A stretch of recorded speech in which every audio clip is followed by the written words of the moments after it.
It's about to be the summer of Punk 3.0. Whether you like him or not, CM Punk is on his way back to AEW, and there is a return schedule planned for the man to be back in Chicago on Dynamite. AEW's getting their number one guy back this summer. We got all the details from a report released literally an hour ago. Also, there are rumblings, depending on where you read, that Triple H is going to be 100% in charge of the WWE Draft. Oh, man. Listen, man, I don't know who's reporting this shit, man, but Triple H is not going to be 100% involved, 100% in charge of the WWE Draft. Give me a break. Also, WWE is looking to do Gunther versus Brock Lesnar this summer. But where? Is it going to be SummerSlam? Is it going to be Money in the Bank? I don't know. We'll talk about it and see what the reports are saying. But I got my cold beverage, man, and it was a balmy 85 degrees in New York City today. I got my cold beverage. We're going to the OTS venue. We're going to wander on down to my mother's basement. We're going to have a seat, and we're going to talk that shit. And I got one question for you guys on this fine Thursday afternoon. What the fuck are you guys drinking? I'll see you over there.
AEW successful? Why is Tony Khan running his promotion better than Vince McMahon and Bruce Pritchard are running Monday night and Friday night? Long-term booking.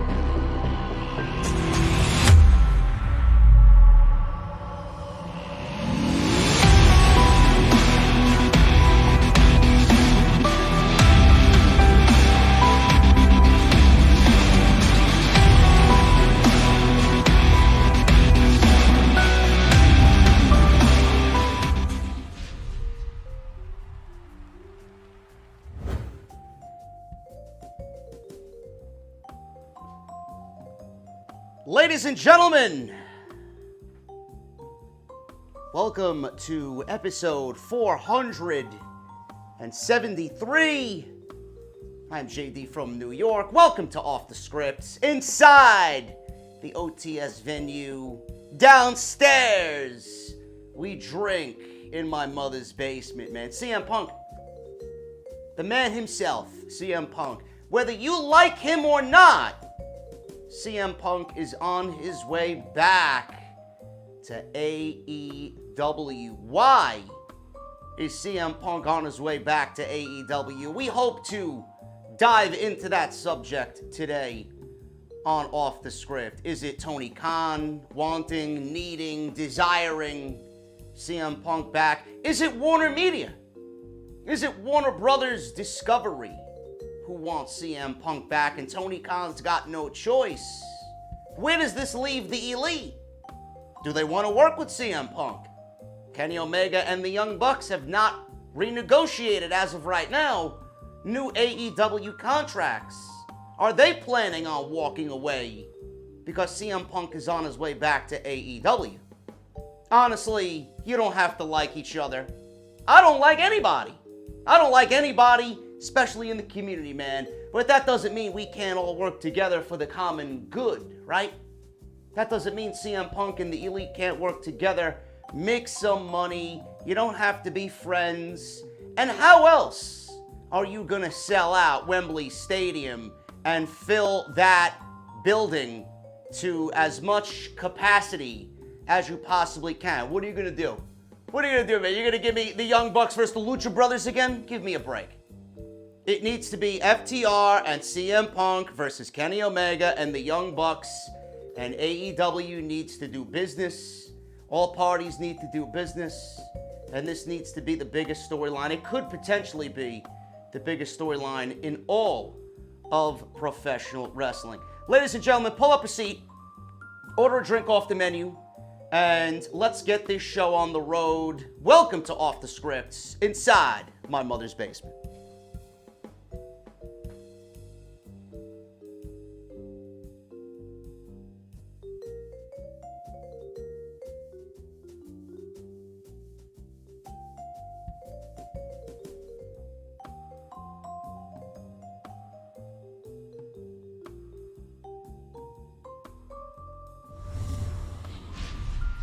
It's crazy, man. We got this report today, and I'm excited about it. To be perfectly honest with you, man, I'm excited about it. And I've been wanting CM Punk back on AEW television for a very long time, and I was hoping that everybody would potentially do business. And we may be on the verge of that actually happening this summer, in what will probably be coined as the Summer of Punk 3.0 by the internet wrestling community. I'm excited about it, and I know it's going to be a very, very subjective topic. There are people that don't want CM Punk back for whatever reason, man. You have every right to feel how you want about CM Punk. You don't have to want him back on television, but ultimately it's not up to you. It's about what Warner Brothers Discovery wants. It's what Tony Khan wants and needs. And it's what's for the best of AEW. Because that's what it really boils down to. No matter who you are. Punk, Matt, Nick, Kenny, Adam Page, Tony Khan, Warner Brothers, AEW as a company. It's about what is best for AEW. And we're going to go over that, man. The symbolism of All In, where it's taking place at Wembley, in London, England, and everything that's going to be transpiring leading into that, man. I'm very excited about what's happening in AEW right now. And this is exactly the shot in the arm that they need. This is the adrenaline shot that they need. Because even after starting off 2023 hot, they've kind of fallen into this slump where things aren't really that hot at the moment. Even though the television's fine, and the television has been largely very good, there's just really nothing to sink your teeth into. There's no long-term vision. This is what's going to give AEW that long-term vision and map out months of television where it's going to be the most important year in AEW history. So we're going to talk about all the rumors and all the news that came out today. It's going to be a big show. And I appreciate you guys joining me right here on the podcast, man. Thank you so much for joining me. It is April 13th, 2023. This is episode 473 on your Thursday afternoons. Thank you so very much for joining me wherever you may be on this Thursday afternoon. Happy hour. Happy hour. Follow me on social media, man, at JD from NY206. That's Twitter, Instagram, TikTok, and Cameo. Make sure you guys hit that subscribe button down below. Very important you do so. It's going to be a big, big, big next couple of weeks. You're going to want to be a part of the podcast and the YouTube channel. So hit that subscribe button down below and turn on the bell for notifications. Make sure you guys hit those thumbs up as well, man. I would greatly appreciate it if you do. We got 357 likes right now, right at the jump. And I would love if we could get as close to 1,000 as possible tonight on OTS. Super chats are yours. They are open. Never an obligation. Always appreciated. Get them on in. We'll hang out at the end of the show as always. Memberships are always open, always accepting new channel members, new applicants to the VIP club right here on OTS. If you missed any of the content on the channel, man, there is plenty of it. Dating back to last weekend, Easter Sunday, Monday Night Raw. We were live last night for AEW Dynamite, which was a kind of blah, ho-hum show. But it was a very entertaining stream, to say the least, last night with Jesse and I.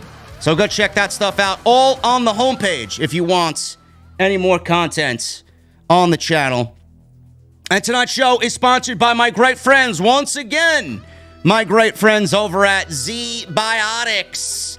Make sure you guys go check out Z-Biotics at zbiotics.com/scripts or use code SCRIPT at checkout to save 15% off. We will talk about my great friends over at Z-Biotics a little bit later on in the show, but they are once again sponsoring the podcast right here tonight for episode 473 of Off the Script. Yes, no rubber chicken involved tonight. Jesse's rubber chicken. Jesse's going to be choking his chicken tonight during Ring of Honor, because that's apparently what he does on Thursday nights while the low populace is watching what really could be labeled as AEW Dark 2.0. No thank you. No thank you.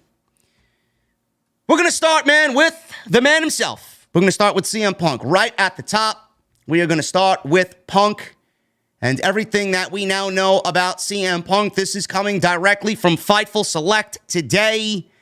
Punk's return to AEW. CM Punk's return to AEW tentatively planned for this summer, with obviously in the city, which we all knew was going to be a big, big destination point for AEW this summer. They just announced a Dynamite show on June 21 in Chicago at the Wintrust Arena. So keep an eye out for that date. It was reported yesterday that CM Punk has expressed coming back to AEW, wanting to come back to AEW, and a willingness to work with Kenny Omega, Matt Jackson, Nick Jackson, and Adam Hangman Page. Now, listen, I don't know what's going to happen. All of this could eventually fall through the fucking cracks for all we know. I mean, nothing is set in stone. And the situation was very real, and this is a work in progress. You got a lot of fragile egos here, and one small maneuver, and all of this could fall through the fucking ice cracks, and then you'll never see it again. So Fightful Select had already, they stated, been getting hints after the April 12th report, which was yesterday, that Punk wanted to come back and work with AEW. The wheels were already in motion at that point. And well before the report of April 12th, the wheels were already in motion. I think a lot of us in the community were really predicting that Punk would be back one way or another, but we were kind of left in the dark. And a lot of people were kind of abandoning even that notion after his last Instagram story meltdown, where he called Jon Moxley out and he called Dave Meltzer a liar and Chris Jericho a liar and a geek, or a shill, or whatever he called him, a stooge. So the wheels were already in motion. A lot of people coming out of that Instagram story and that meltdown on social media by CM Punk, a lot of people thought that That was going to be the thing that kind of broke the entire situation down, and Punk might have ruined his chances about making a return to AEW. Fightful was told shortly before the announcement for the Chicago AEW Dynamite episode at the Wintrust Arena on June 21st that it would be interesting and it would be a date and a venue to look out for Dynamite.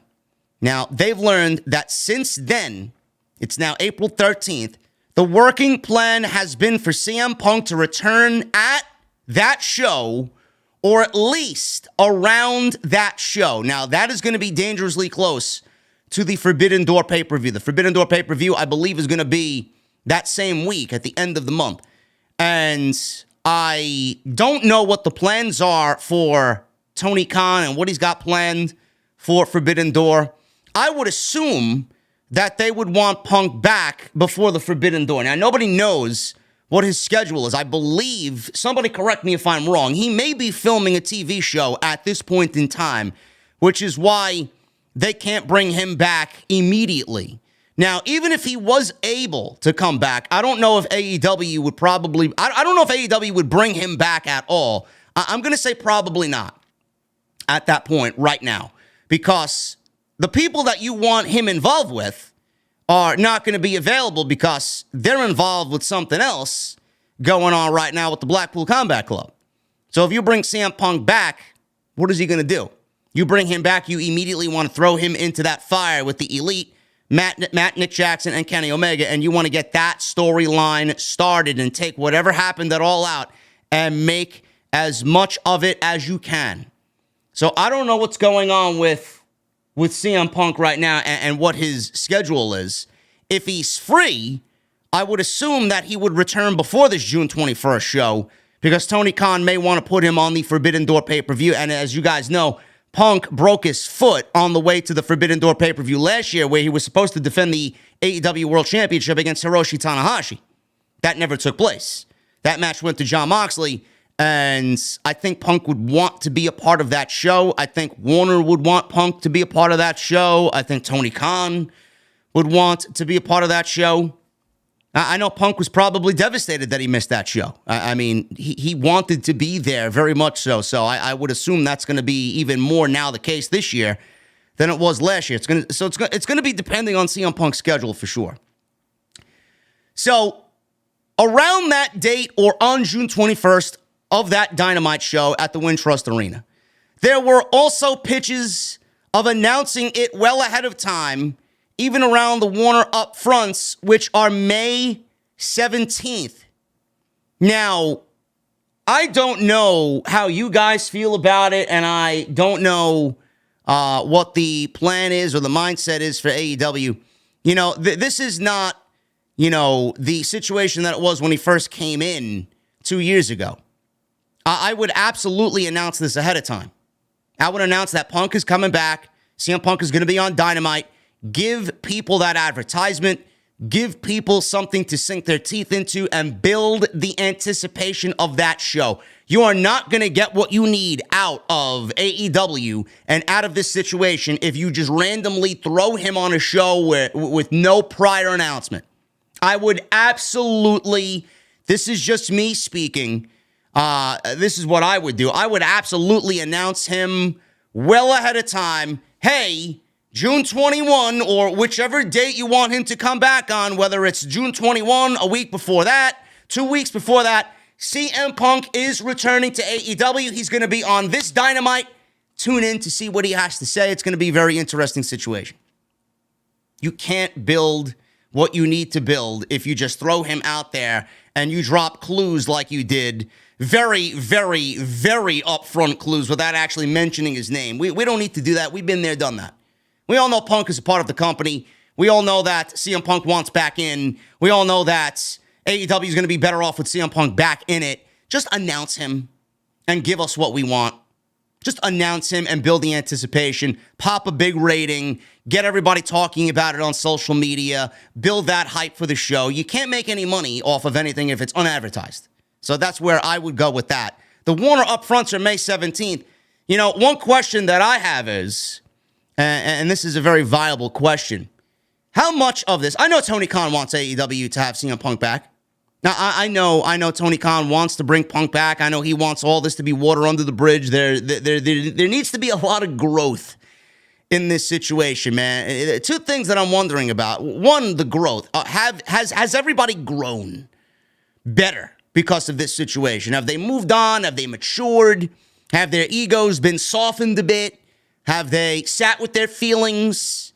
Is everybody going to be a bunch of big boys now instead of toddlers in diapers coming out of the all-out media scrum? Is Tony Khan going to finally put his foot down with situations that happen like this again in the future?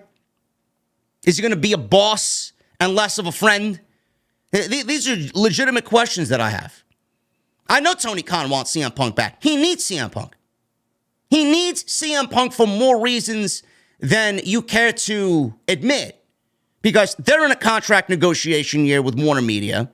And the reason why, they were in line for a mega contract extension with Warner Media is because they had somebody like CM Punk as the number one guy in their company. Tony Khan did the unthinkable and got the biggest free agent in the business, who was retired for all intents and purposes for 7 years, to get back into pro wrestling and him land in AEW. Warner was over the moon about everything AEW. They would bend over backwards to give Tony Khan what he wanted because Tony Khan was building an absolutely mega roster. CM Punk, Adam Cole, Bryan Danielson, all debuting with AEW within weeks of each other. That's unprecedented. I mean, I don't know how you're a TV network and you look at those names and then not think that Tony Khan is doing serious business here or isn't serious about taking AEW to the next level. I mean, I don't think Warner Media expected CM Punk to blow up the way that he did it all out. So my question is, I know Tony Khan wants CM Punk back. How much of it is Warner Media telling Tony Khan, hey, we want you here. We want to keep you on the network. We want CM Punk back in AEW, and we'll give you what you need. How much of it is Warner Media? How much of Warner Media does it really... How much of that weighs on the decision here? How much of it is coming from Warner Media to get CM Punk back into AEW? It may be all of Warner Media. But it looks like things are definitely being worked out to at least make this a possibility. But I know all parties involved want him back. But more so, it may be something that Tony Khan can't really ignore, even though he did possibly at one point have reservations about bringing him back because of how Kenny and Matt and Nick Jackson felt. It may all be on the back of Warner Media, and they may be the ones who are pushing Tony Khan to make this decision to bring him back. Tony Khan's a businessman. At the end of the day, he's got to keep the best interests of AEW at heart, and the best interests of AEW are going to revolve around CM Punk. So, Fightful then says, those that we've spoken to confirm that CM Punk has been hoping to work with Kenny Omega and the Young Bucks, but they've heard of no contact between the two sides. Now, the last that Fightful heard, the Elite were not keen on the possibility of working with him. AEW sources indicated that Punk had been trying to push for a meeting between everyone for quite some time, but they haven't heard if any progress has been made in regards to getting everybody around at the same time to talk out their grievances. Now, it's worth noting that the Young Bucks and Kenny Omega are in the middle of negotiating new contracts with AEW. I see a lot of bullshit floating around in the YouTube community, a lot of creators making clickbait videos and putting clickbait titles for their videos about Kenny Omega jumping ship to AEW. WWE is going to steal Kenny Omega away from AEW. I don't think that's going to happen. Tony Khan is not going to allow that to happen. And Warner Media is not going to allow that to happen. I mean, that would be a terrible... I mean, that's a whole different fucking story in itself. If Kenny Omega went to WWE in this year, out of all years, what a fucking embarrassing blow it would be for AEW. In a year where they're in contract negotiations with Warner Media, in a year where he just got back and he's putting on those performances that we remember before he got hurt. He's back to being tip-top Kenny Omega. Same thing goes for the Young Bucks. You know, in a year where they have a video game about to come out, and this is Kenny Omega's baby. This is his pride and joy. He poured a lot of his heart and soul into this video game. For him to jump ship, and then the game, which is not even close to being released yet, according to sources, it's done, but then it's not done. There's publishing issues and whatever else is going on with it. In a year where the game is supposed to come out, he jumps ship to WWE? That's not a good look at all for Omega or AEW. And it may be a blow that is going to take a very long time to bounce back from. But we really don't know. We don't know what Kenny Omega is thinking. We don't know what Matt and Nick Jackson are thinking. If they wanted to jump to WWE, this would be the time to do so. How much longer do you think Kenny Omega is going to be around working the style that he works? Which is, I don't want to say completely different from New Japan, but he's worked a little bit of a reduced schedule here in AEW. He's worked a lighter schedule in AEW. He hasn't been putting on those types of I mean, he's not going out there wrestling Okada every single fucking night for 50 minutes.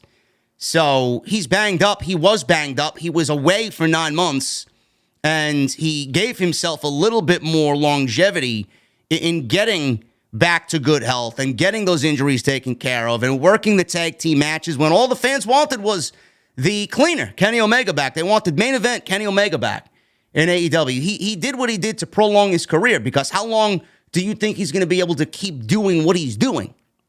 If he wanted to jump to WWE, now would be the year. Is it a bucket list thing for Kenny Omega? I don't know. It may be. Everybody wants to be at WrestleMania. Everybody wants to main event the WrestleMania. Cody Rhodes going over there, pretty much was the smoke signals from his end to AEW's end. Hey, it's not that bad over here. But who knows what's going on now compared to when Cody first got there? Yeah, it was a bed of roses when he got there. They laid out the red carpet for him. They gave him the WrestleMania treatment. He was automatically the number one babyface in the entire company. People early on were talking about him taking down Roman Reigns. I mean, it all depended on how they treated Cody Rhodes. You could have seen smoke signals from Cody to AEW. Hey, it's not that bad over here. Stop reading social media. I'm being treated well, and it's going to be the same for you guys. Now it's a completely different story. If this was last year, I could see Kenny Omega maybe swaying in the wind towards WWE's side. Now, I don't look at that as a big possibility. Is it a possibility? Sure, it's always a possibility. Because even though WWE has a reported hiring freeze, you don't think for a fucking single solitary second that Triple H would be ready, willing, and fucking armed with Fort Knox to steal away Kenny Omega and the Young Bucks from Tony Khan. That would be the death blow that Triple H has been salivating over for many, many, many years now. That is it. He wants that. He'd make it happen. But it all depends on how they feel now looking at the WWE currently. They just got sold to Endeavor. 51% of the company is now owned by Endeavor. They're merging WWE and UFC. There are not going to be many major hires. In fact, it's going to be the opposite. I read something yesterday on social media that WWE could be looking to cut 50 to 100 million in budget. Does that pertain to talent like Kenny Omega and the Young Bucks? Are they going to be excluded from something like that? I don't know. But they passed on Jay White. They passed on Jay White and God knows who else that they wanted to bring on in. And Vince McMahon is back. Oh yeah, I forgot about that. Vince McMahon is also back in the company. So with the uncertainty of a sale, which right now isn't really official, it's been announced, but it's not really completed. Then you got Vince McMahon poking his nose in creative more so now than he was in January, in February, and in March. He took over Monday Night Raw after WrestleMania and made it a complete embarrassment. So if you're the Young Bucks and Kenny Omega, why would you even entertain that with all this murkiness That's a murky fucking body of water over there in WWE, man. I don't know if I'm going to go over there and give my trust to that current administration right now when they can't even tell the truth to the fucking fans watching the show. It's been lie after lie after lie after lie after lie, and Triple H has been nothing but a puppet on strings, needing to lie to the audience, and then when it gets back to us, everything that Triple H has stated on TV or everything that Triple H has stated in an interview doesn't really rack up as the truth. Why would they want to go over there? They cannot be trusted right now. I'll tell you who can be trusted. Tony Khan. Tony Khan's going to do right by those guys. They are the heart and soul of AEW. So working with CM Punk compared to going over to WWE and potentially getting fucking embarrassed and being treated like shit doesn't look that bad of a deal. It's not so bad of a situation if you're looking at it from both sides. So I want to throw that out there. But we don't know what Kenny Omega and the Young Bucks are feeling.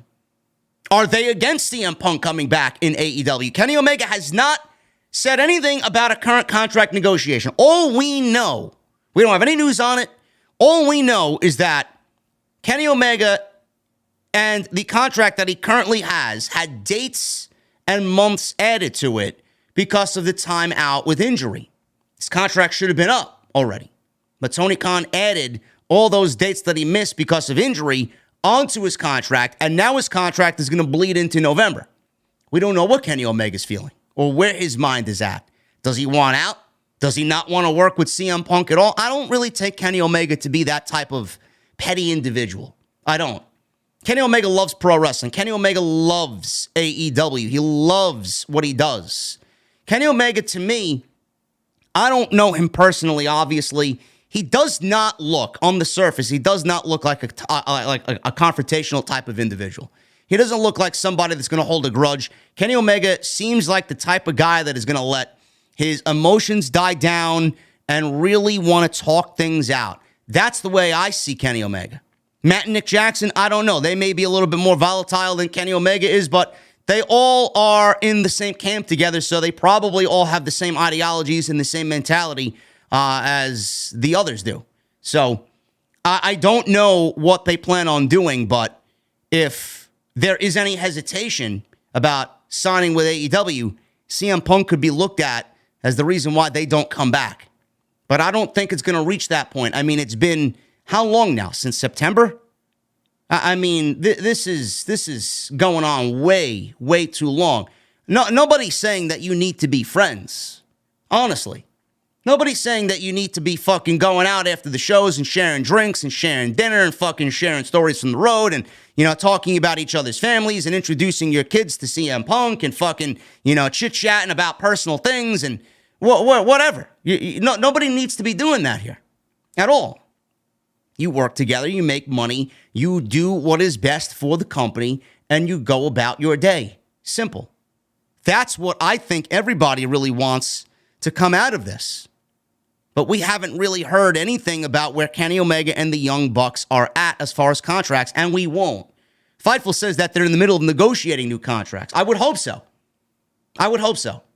Tony Khan absolutely should already be sitting down asking both parties, the Young Bucks and Kenny Omega, what it needs to be done. What needs to be done? What is it going to take to get you guys signed here? I want to keep you. You're going to retire here, and that's what we're going to do.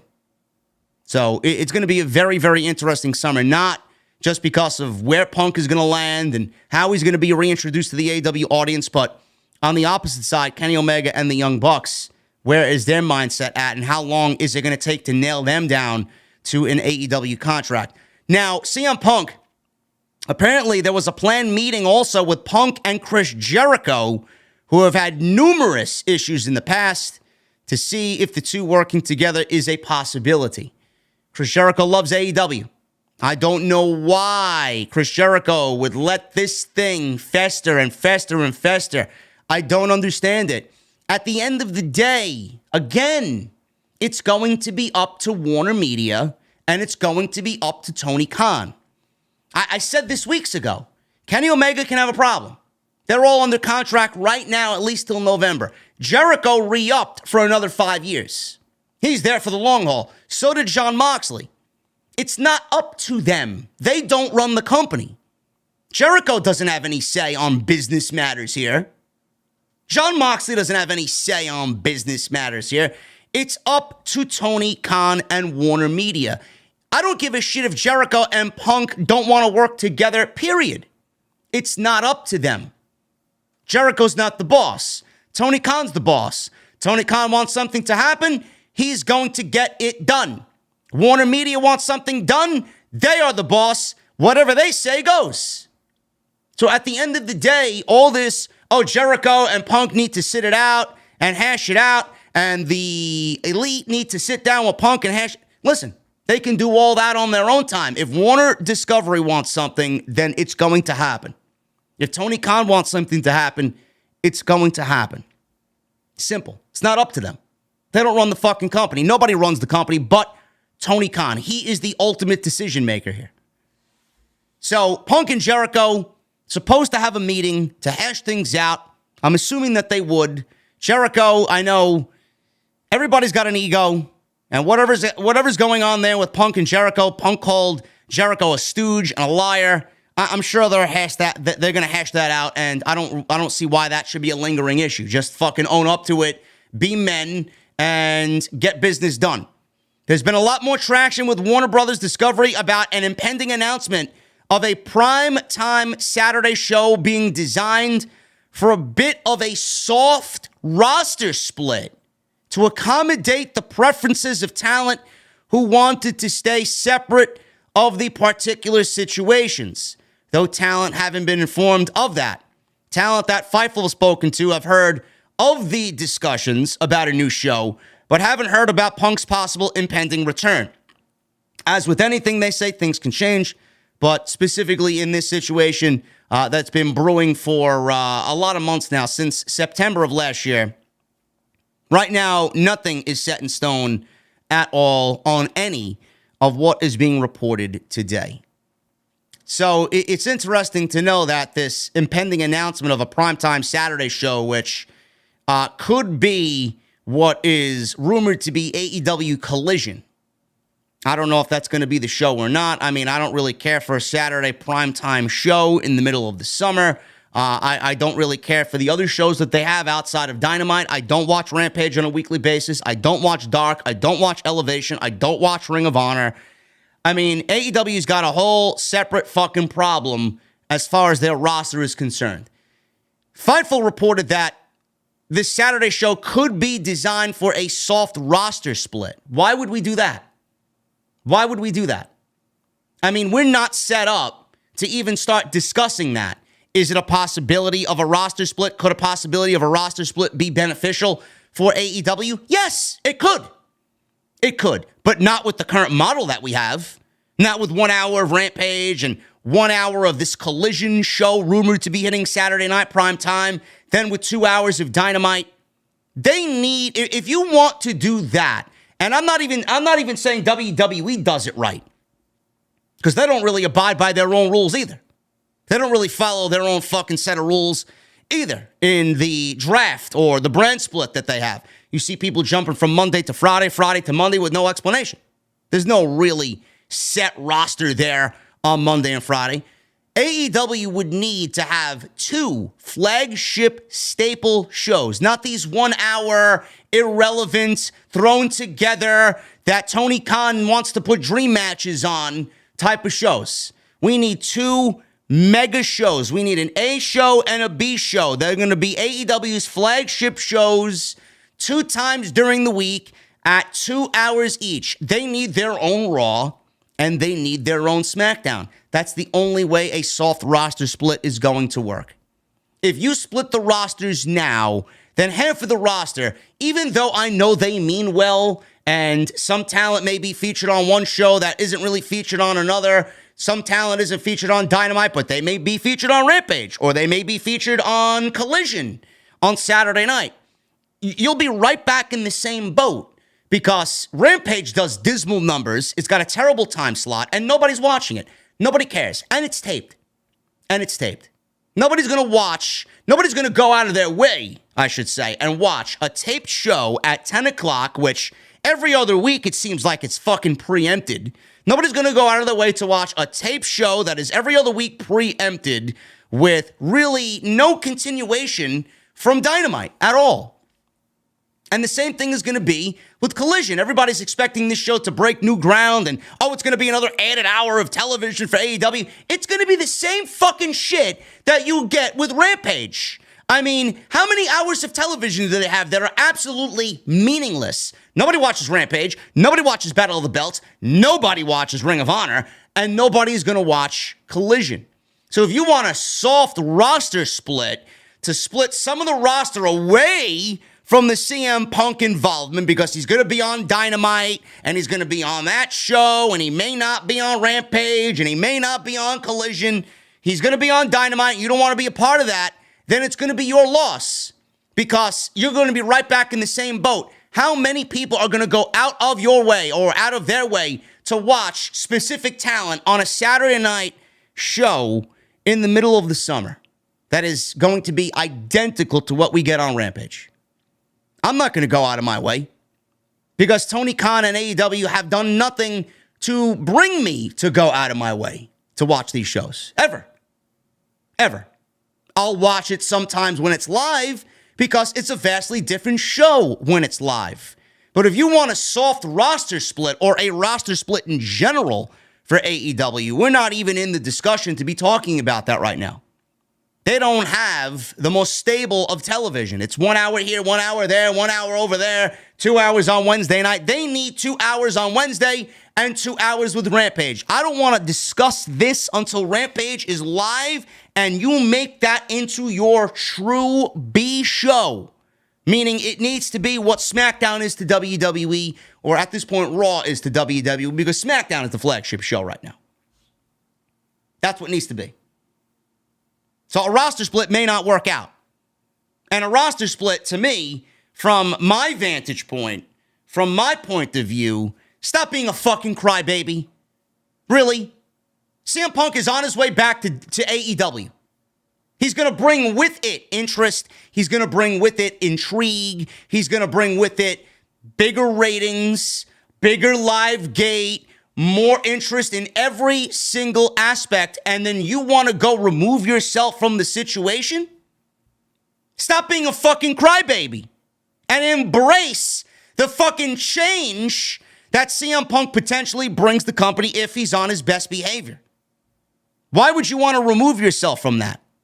Sounds like to me those people that want a soft roster split to accommodate not being a part of that situation want to run from the problems, and you don't really want to be a team player.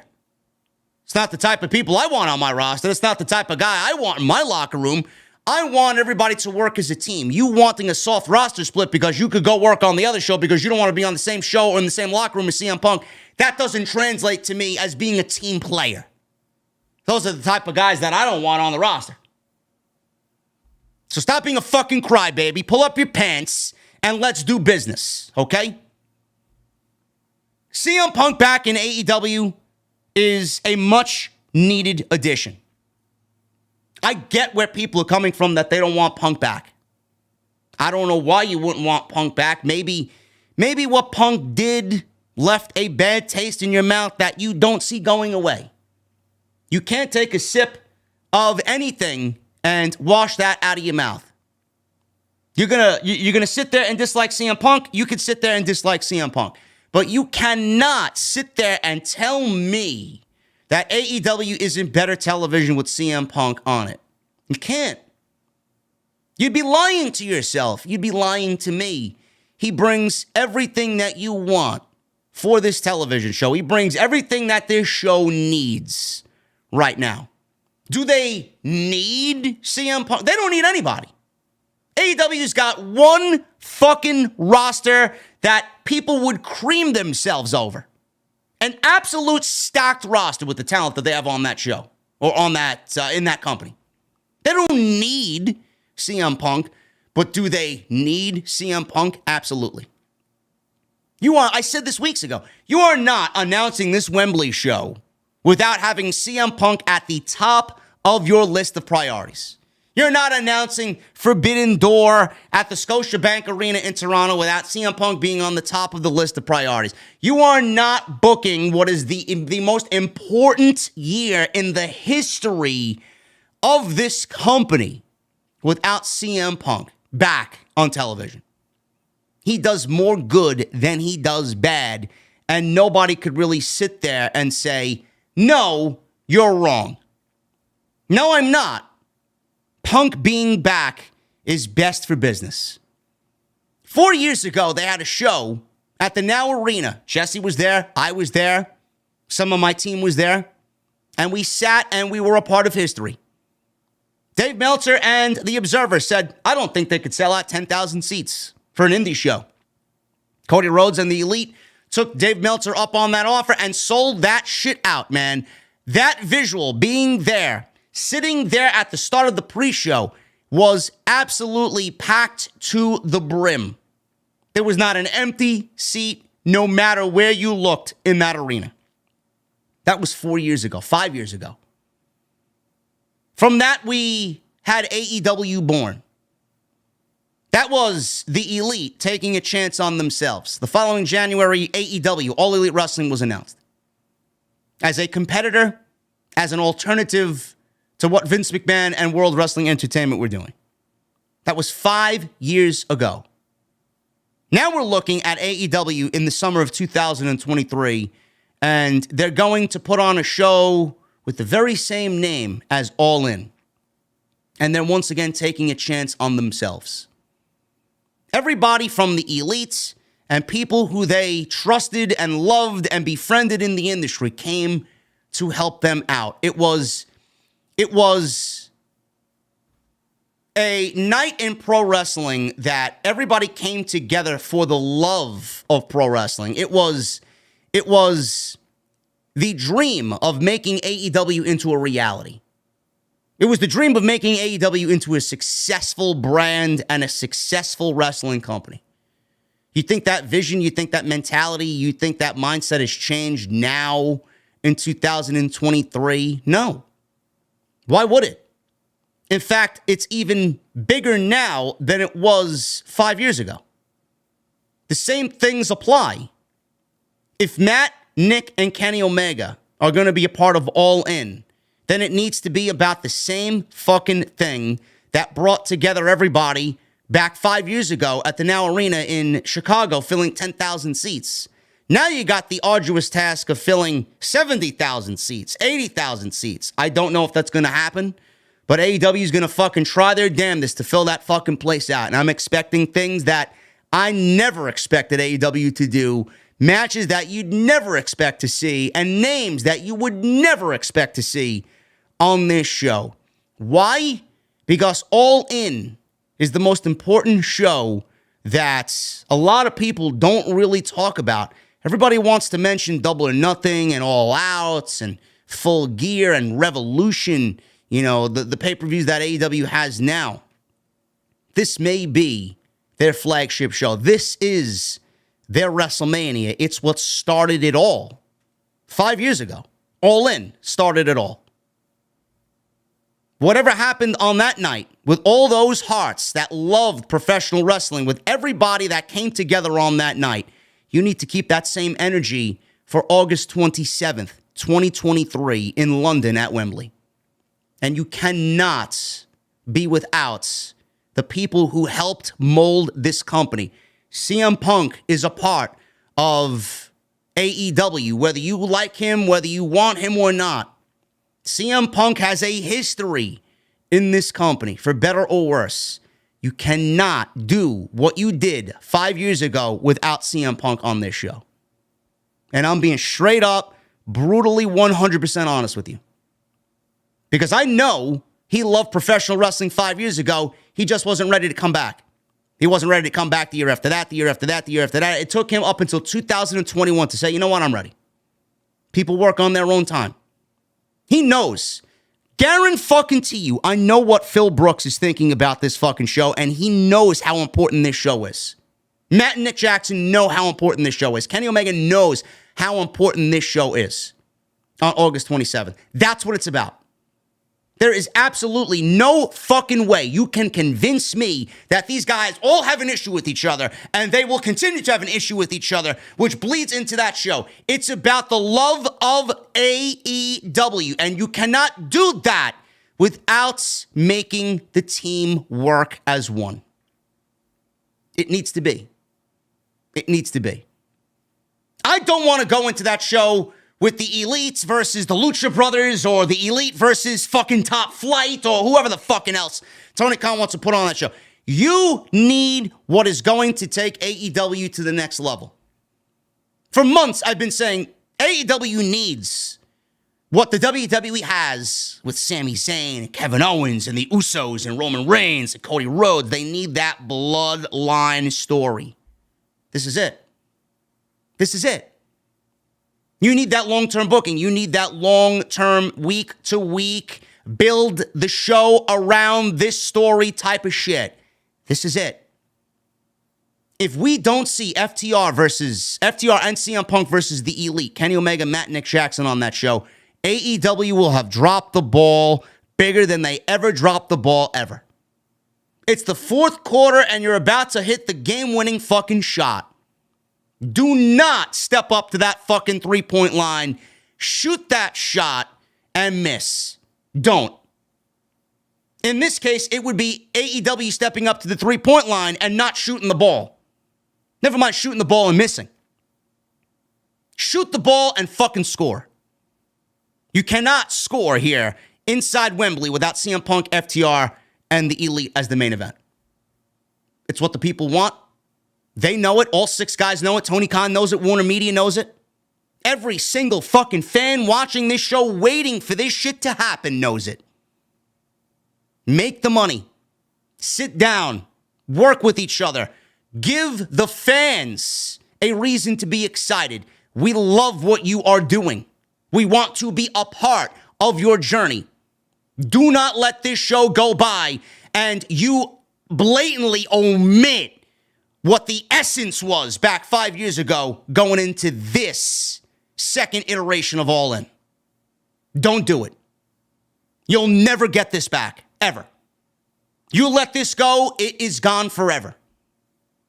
Man up, put your egos aside, and do this shit for AEW because that's what mattered then, and that is most important in your life now. I don't want to hear about this ever again. Just get the shit done and make it happen. Moving on.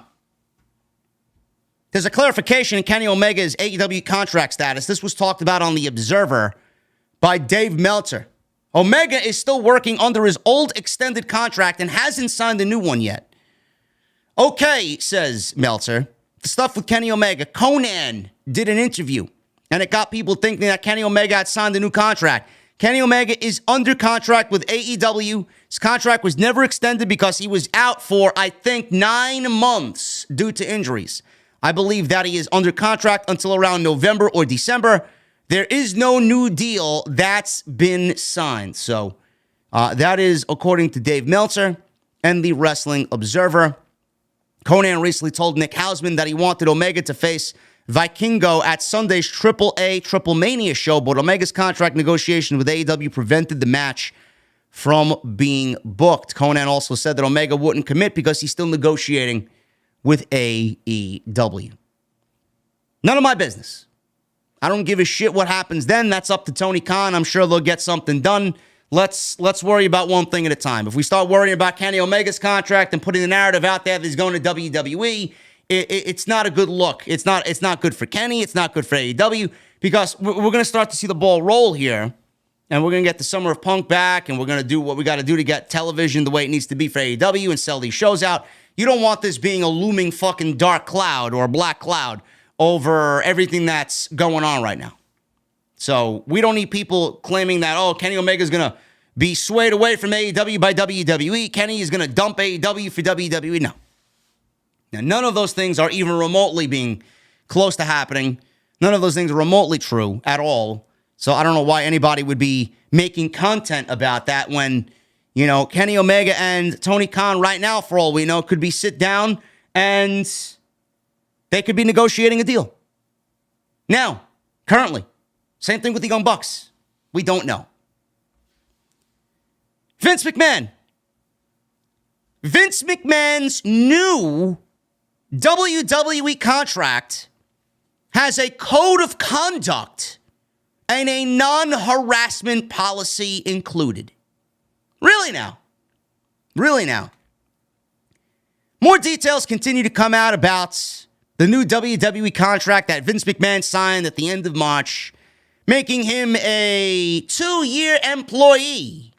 Great. We got him for a 2-year stretch. I wish we would be able to get rid of him completely. 2 years now, at least, we have Vince McMahon around. Just days before, it was announced that Endeavor had acquired the company, 51% to Endeavor and 49% still owned by Vince McMahon. As previously reported via an SEC filing, McMahon became an employee again after receiving a stock award with a market value of $4.7 million. For now, he remains the controlling shareholder of the company. The deal stipulates that he will serve as executive chairman for 2 years from his start date of January 9th, 2023, when he returned to WWE. A report by The Hollywood Reporter indicates that McMahon's continued employment shall be conditioned on compliance with WWE's conflict of interest and code of conduct and their equal opportunity and non-harassment policy. The clause in the deal comes after McMahon walked away from WWE last summer after being investigated by the board of directors for hush money payments made by him to women who he had sexual affairs with. The day after WrestleMania 39, it was announced that Endeavor would be purchasing WWE with the plan to merge it with the UFC to form a brand new company. Although the WWE board didn't want McMahon to return to the company in December, McMahon pushed his way back in, blew up the board of directors, and swayed the board of directors from a unanimous no to a unanimous yes, seemingly in weeks. Well, he told the shareholders to fuck off, and he changed bylaws basically saying to them, fuck off, I don't need you to make any decisions moving forward. Endeavor CEO Ari Emanuel has stated that he is the one who wanted McMahon to stay on board since the acquisition had been completed. You know, it says a lot. It says a lot that your executive chairman of the board had the contract doctored up, and it has a new, brand new, which I'm assuming is specific to Vince McMahon, new bylaws, new this made because of Vince McMahon, a brand new code of conduct and non-harassment policy. Now, these would be things that would be in anybody's contract if you sign with a corporation like WWE. I mean, these things were in the fucking contract, I believe. You know, they should have been when anybody signs on to a company like WWE. Now, Vince McMahon has a brand new code of conduct and a new non-harassment policy added to his contract. It's amazing that this man is still in the position that he's in with the type of power that he has. And it's sad that this has to be talked about with somebody with the type of power that Vince McMahon has. How embarrassing is that? How embarrassing is that we need to report that he's got a brand new code of conduct and a new non-harassment policy that pertains to Vince McMahon and what he did because of what he did. Now this is included in his contract. Doesn't that mean to you that maybe he shouldn't be where he is right now with the fucking type of power that he wields? I don't know. I think it would be common logic that a code of conduct and a non-harassment policy would be in anybody's contract and that you should abide by those rules, not get a brand new set of rules added to your contract because of what you did back in June. I find that to be a little counterproductive there. Sounds like Vince McMahon shouldn't be in the type of position that he's in. It's disgusting what he did, and it seemingly got swept under the rug. He paid off everybody that he needed to pay off. He sold the company to Ari Emanuel, 51% of the company. Who knows who else was in the running to buy WWE? He sold it to Ari Emanuel, who he's known for 23 years. Nobody asked why that is, and nobody really is questioning his motives here. Why didn't he sell it to anybody else? He sold it to Ari Emanuel, and then Ari Emanuel's out here saying, oh, yeah, I was never going to do the deal without Vince McMahon being on board. Of course you weren't. Of course you weren't. Because Vince McMahon initially sold it to you because he knew exactly what he was going to get out of you. He played you for a fucking fool. Liberty Media, Amazon, Netflix, Disney, Comcast, NBCU, whoever else was involved here with the WWE about potentially purchasing the company. For all we know, they said, Vince, fuck off. We want Stephanie and Paul in charge. We don't want anything to do with you. We want your company, but we want you out. It was never about the sale of the company. Ever. It was about his power. That's all that mattered here. His power is safe with someone he's known for 23 years. If he sold it to Liberty Media, Vince McMahon would be out the door. Thank you for your company. We don't need you. Ari Emanuel is Vince McMahon's safe space. He's not going anywhere. As long as he's on best behavior, Ari Emanuel's not going to get rid of him. And he's already put him in charge. Vince's creative is going to be what Vince's creative needs to be. That's his forte. That's his lane. I'm going to leave him to it. That's all you needed to hear. That's all you needed to hear. You don't think this man is back now? I mean, the sale of the company's all but completed. What is Vince McMahon doing on the day-to-day? What is he doing? You don't think he's going to be involved in some way, shape, or form? You think he's going to be sitting in his office and that's it? No, he's going to be traveling with the fucking brand. He thinks that now that he's paid everybody off and everything is done and the deal is done and Endeavor's going to be buying 51% of the company, that Vince McMahon could walk away scot-free. Him and his little fucking mustache. It's embarrassing that he needs a brand new code of conduct and a non-harassment policy. It means to me that maybe he shouldn't be in position to wield the type of power that he has right now as executive chairman of the board. Honestly. Give Me Sport is reporting that Vince McMahon will have no impact on Triple H's plans for the 2023 draft. Now, I want you guys to understand that this report is coming from Ringside News, but this is being spawned off as news from Give Me Sport, which is one of the most clickbaity fucking sites out there that gives WWE news. I want you guys to understand this, okay? So this is Louis Dangor, who is a known WWE dick rider on social media. He wrote this up and says that Triple H's plans for the upcoming draft will not be impacted by Vince McMahon, as a new report has claimed. Now, Vince McMahon has already shown that he could destroy creative like that without even blinking, which we saw firsthand on the Raw after Mania.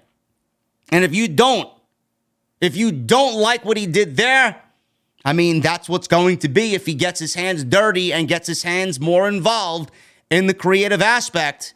Now, it was a one-time thing, per se, as he didn't travel to the West Coast. He wasn't in Portland for SmackDown.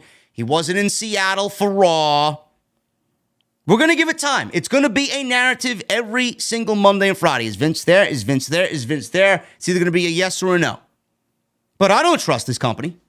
After that Monday, when he was legitimately, in the afternoon, they aired the CNBC interview when he said, I'm going to be in creative, yes and no. I'm going to be in creative at a higher level, but I'm not going to be in the weeds anymore. I'll never forget it. Not going to be in the weeds. I mean, you blow up the entire fucking show. It was the lowest rated Monday Night Raw ever, which had his name and his stench all over. Then we go to SmackDown and Triple H kind of normalized that show. Vince wasn't there. Monday Night Raw had the Raw from Hell with travel issues. It was more of a Triple H show than it was on the prior Monday, but I don't know how worse you could get coming out of the Raw after Mania going into the following week. It was bad.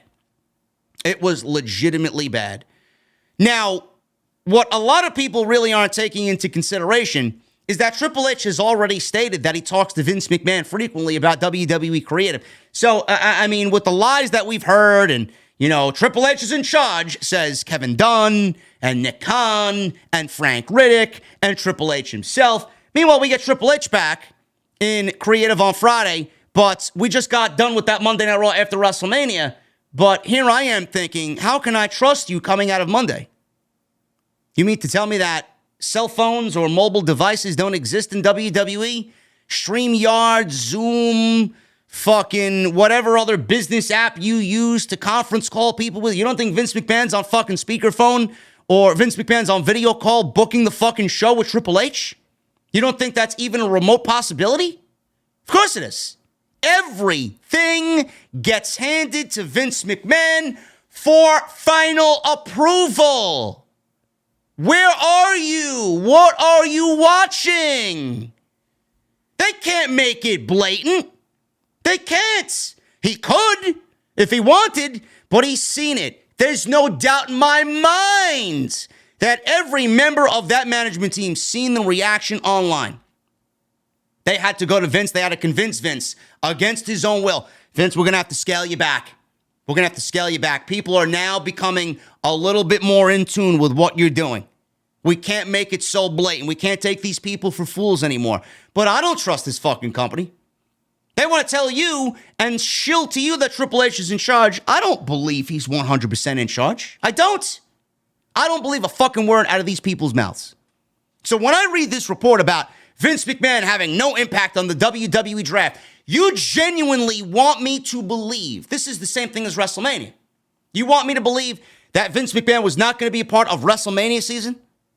How quickly did that change in WWE on Raw and SmackDown? When we watched the show, we were like, yep, that's Vince. Yep, that's a Vince McMahon decision. That's not a Triple H decision. What the fuck is going on here? Why is it more and more that Vince McMahon seemingly has a hand in what's going on creatively on WWE television?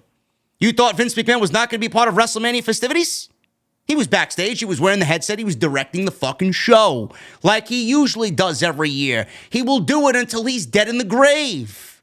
You don't think Vince McMahon's going to be a part of a fucking draft that spans Raw and SmackDown, that spans 2 nights? You don't think Vince McMahon's going to be a part of a show that completely changes the way you look at WWE television now, that turns the rosters upside down? You don't think he's going to have a say on who goes where and what happens to those roster members? How could you believe a fucking report like this? How? You got to be a blithering fucking zombie to think that Vince McMahon is not going to have at least some say in what goes on here. So Give Me Sport is reporting that Ringside News has the inside scoop about this WWE Draft story. A new report has stated that Vince will have no say in the WWE Draft and is leaving everything up to Triple H. Sure thing. Sure thing, Lewis.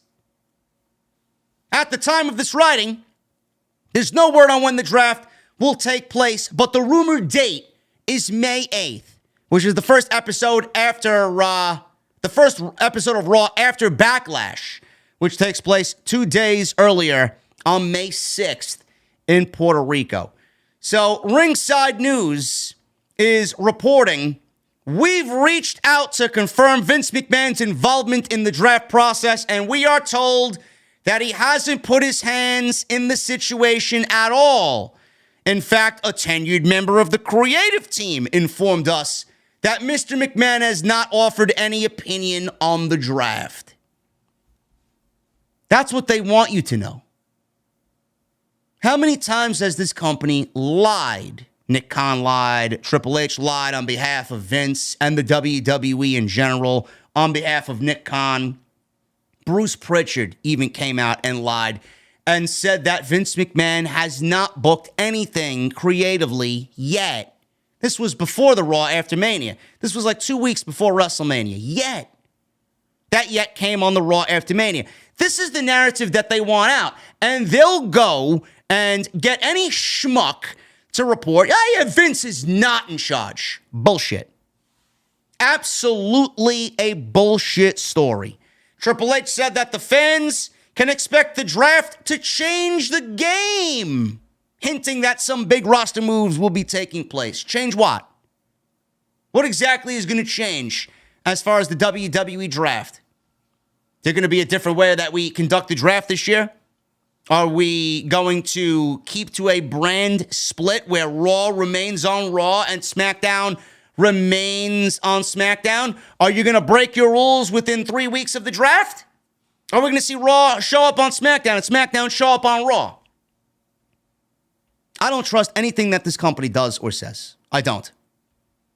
Vince McMahon, 100% will have some say. Will he have all the say? I don't know. But I don't know why we would think otherwise, because just like everything else, Triple H does it, Vince McMahon approves it. How much did they scale Vince back after the fucking disaster that was Raw after Mania and the blow up on social media? How much of Vince did they scale back? They'll just wait for everybody to forget that, and then they'll bring him back, or Vince will bring himself back and say, is the coast clear yet? Is it safe to come out? Me with my fucking mustache. I don't trust a fucking thing these people have to say, ever. Monday Night Raw.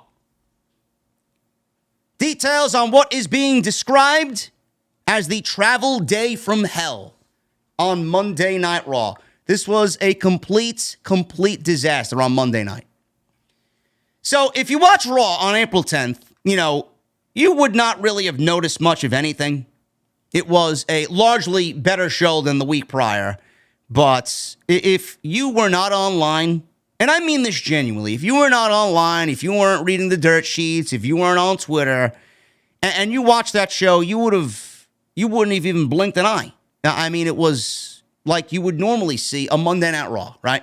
Some things were changed. Some things were advertised, and then, things were changed in the late night around 7 o'clock. Riddle was advertised with The Miz. That got canceled, which I got no problem with.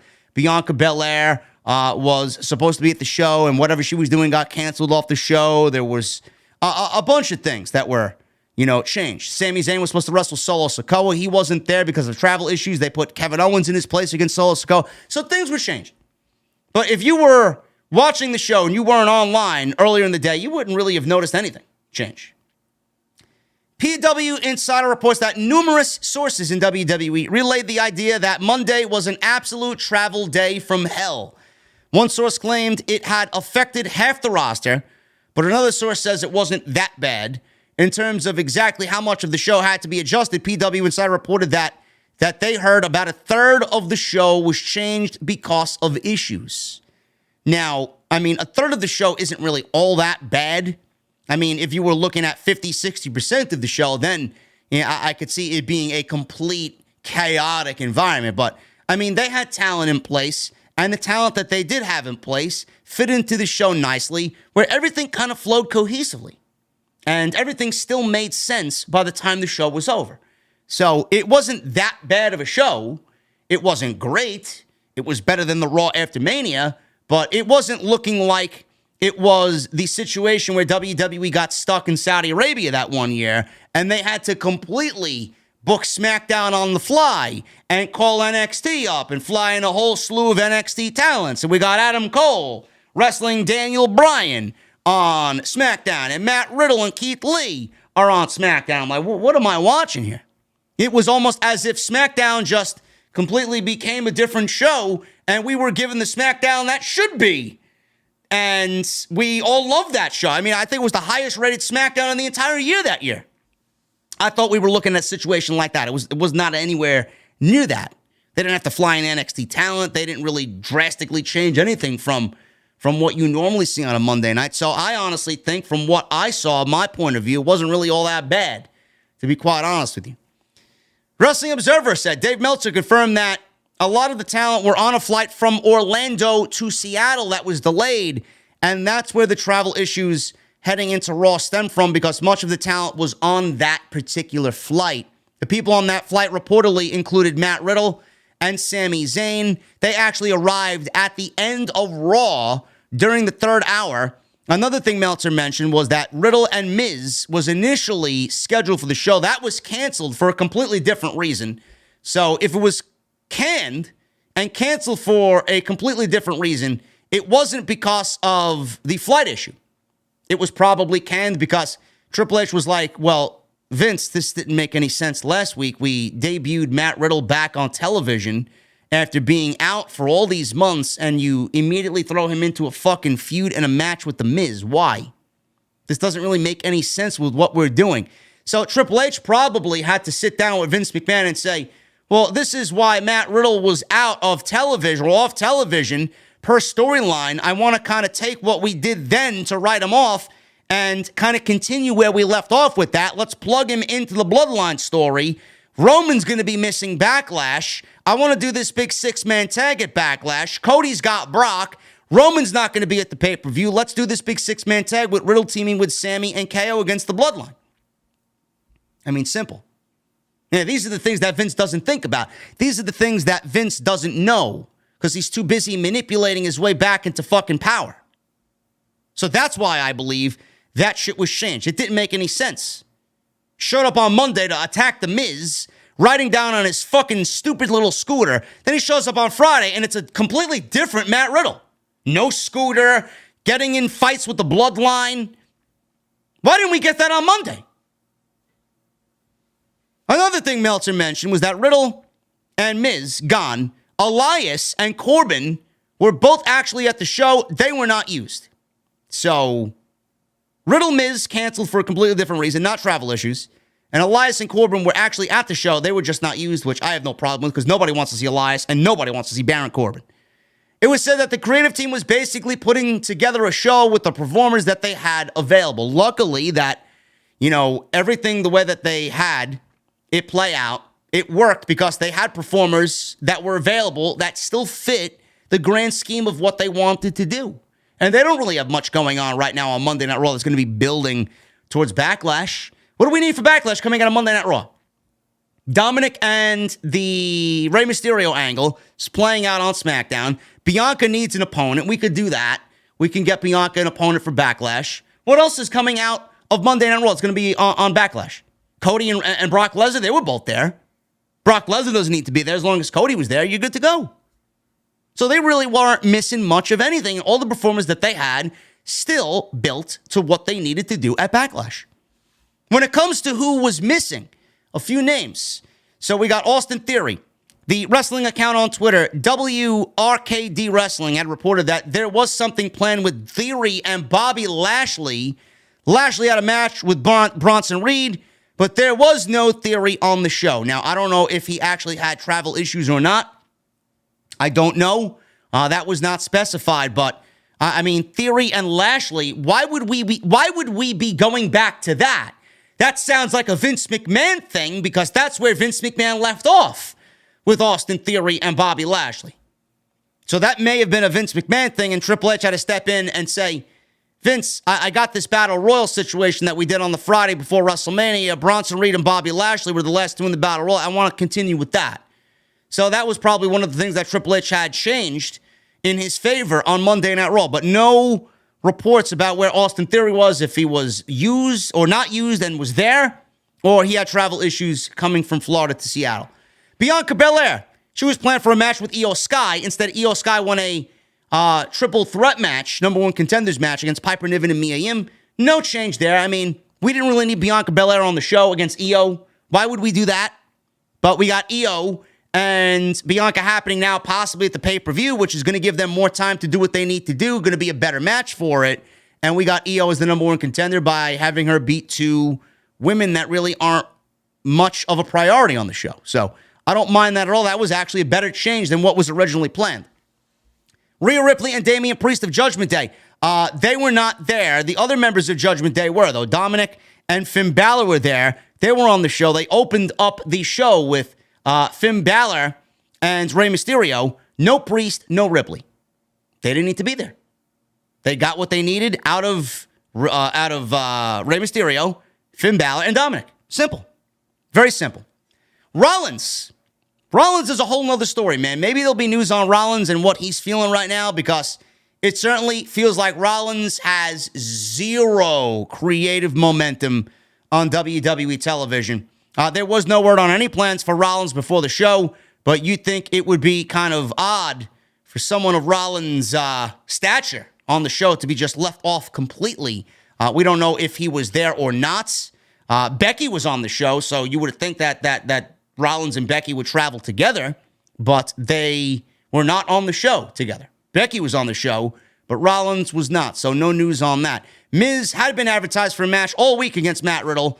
Miz was not on the show at all, which I don't mind at all myself. Dolph Ziggler and Nikki Cross were at the show. They worked matches during the main event tapings against Tyler Bate and Zoe Stark. Tyler Bate versus Dolph Ziggler, man, that sounds like a banger match. PW Insider also mentioned that similar to SmackDown, McMahon was not present at the show, though he had gone through the original creative plans and approved them with Triple H without making any huge changes to the show. So he gave everybody a reprieve on Monday because they already had so much to deal with, and he didn't really want to add any more headache to what they were already dealing with on Monday. But those were some of the changes. Also, Zayn and Solo were supposed to be in the main event. Zayn arrived at the end, but Kevin Owens filled in for Sammy against Solo. Even though we've seen the match a few times already before, it was probably Solo's best match on the WWE main roster so far. Thought it was a great match with Kevin Owens. And then Sami Zayn and Matt Riddle made the save after a beatdown on KO at the end of Monday Night Raw. So that is pretty much all but confirmed. We're getting a 6-man tag team match at Backlash. Logan Paul. Logan Paul is now with the WWE multi-year contract signed.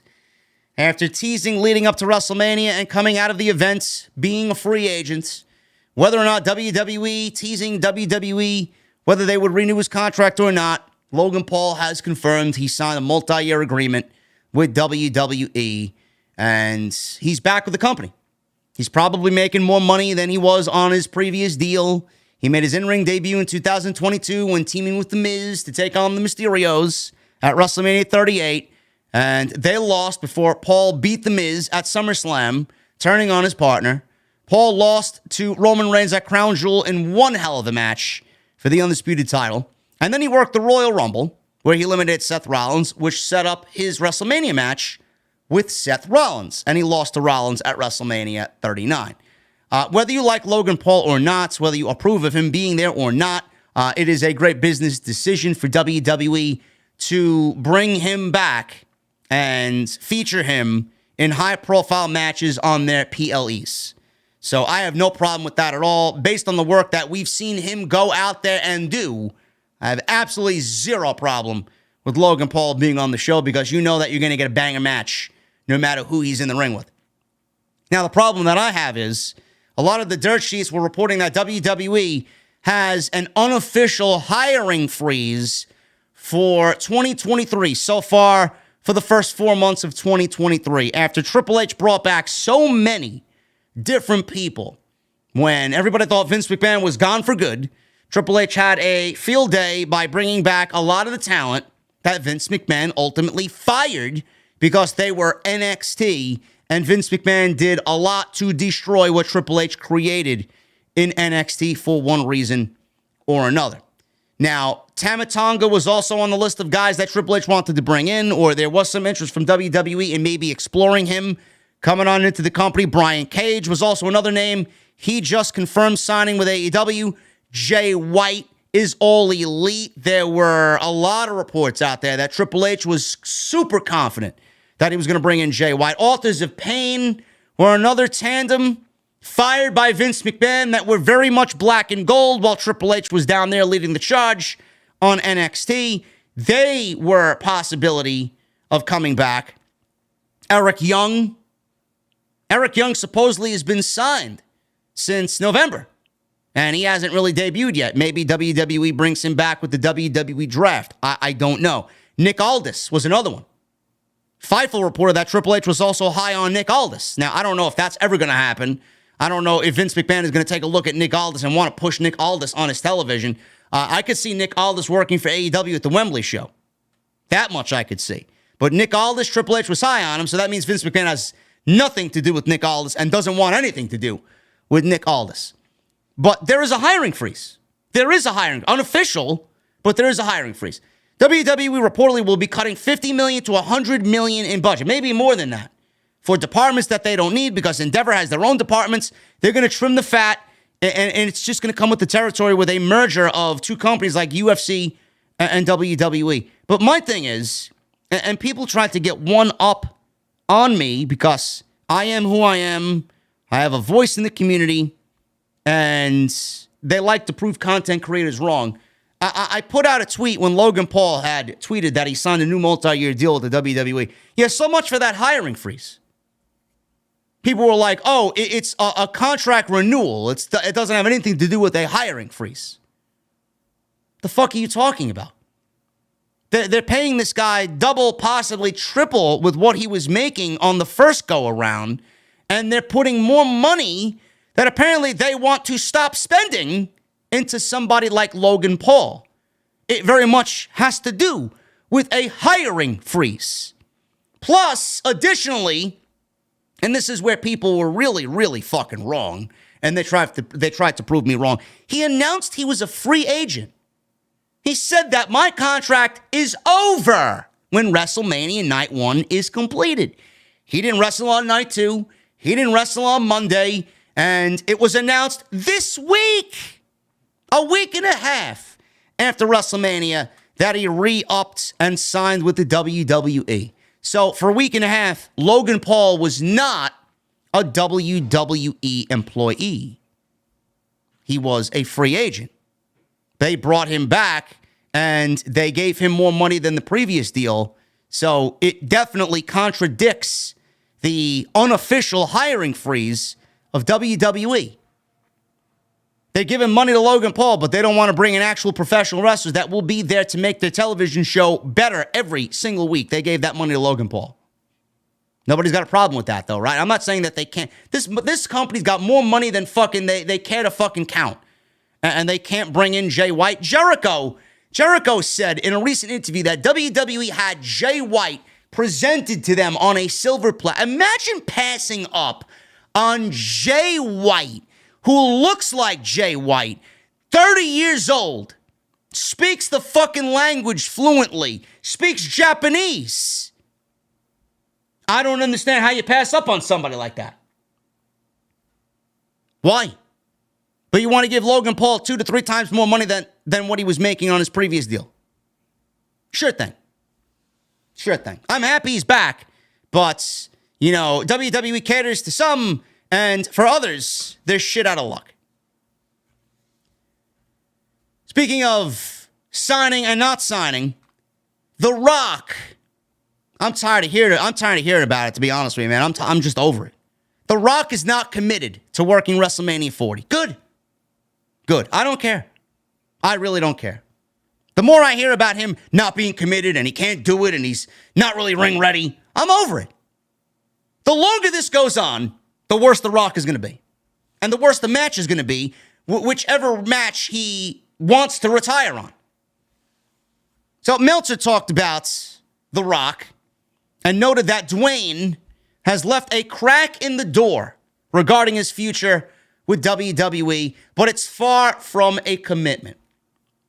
Reigns had pretty much gone through everyone at the top tier of the roster, and with the exception of Gunther, and obviously, of course, The Rock. Dwayne Johnson, when he turned down this year due to schedule, did leave a crack in the door open about possibly going to Philadelphia, wrestling at WrestleMania 40 next year, but that was far from a commitment and certainly nothing anyone should be counting on to happen. There didn't appear to be another new challenger on the horizon. The comments from Dwayne didn't go unnoticed, with Roman Reigns stating that he was a smart businessman, adding that he knows what he is doing. At WrestleMania 39, WWE went with their plan B because they wanted Dwayne and The Rock to be their plan A in Los Angeles for the biggest WrestleMania ever. That fell through. So Cody Rhodes, they were booking Cody Rhodes and had a backup plan in Cody Rhodes, which was the main event of WrestleMania 39. I don't care. I really, really, really don't even care anymore. If it happens, it happens. If it don't, it don't. We're probably better off not even getting The Rock in a ring with Roman Reigns at this stage of the game. Does the match need the titles? No. If it happens, it's going to be without the titles because I don't see Roman holding the championships past this year anyway. Speaking of Gunther versus Brock Lesnar is being discussed to happen this summer. A lot of people automatically presumed this would be at SummerSlam. Not the case.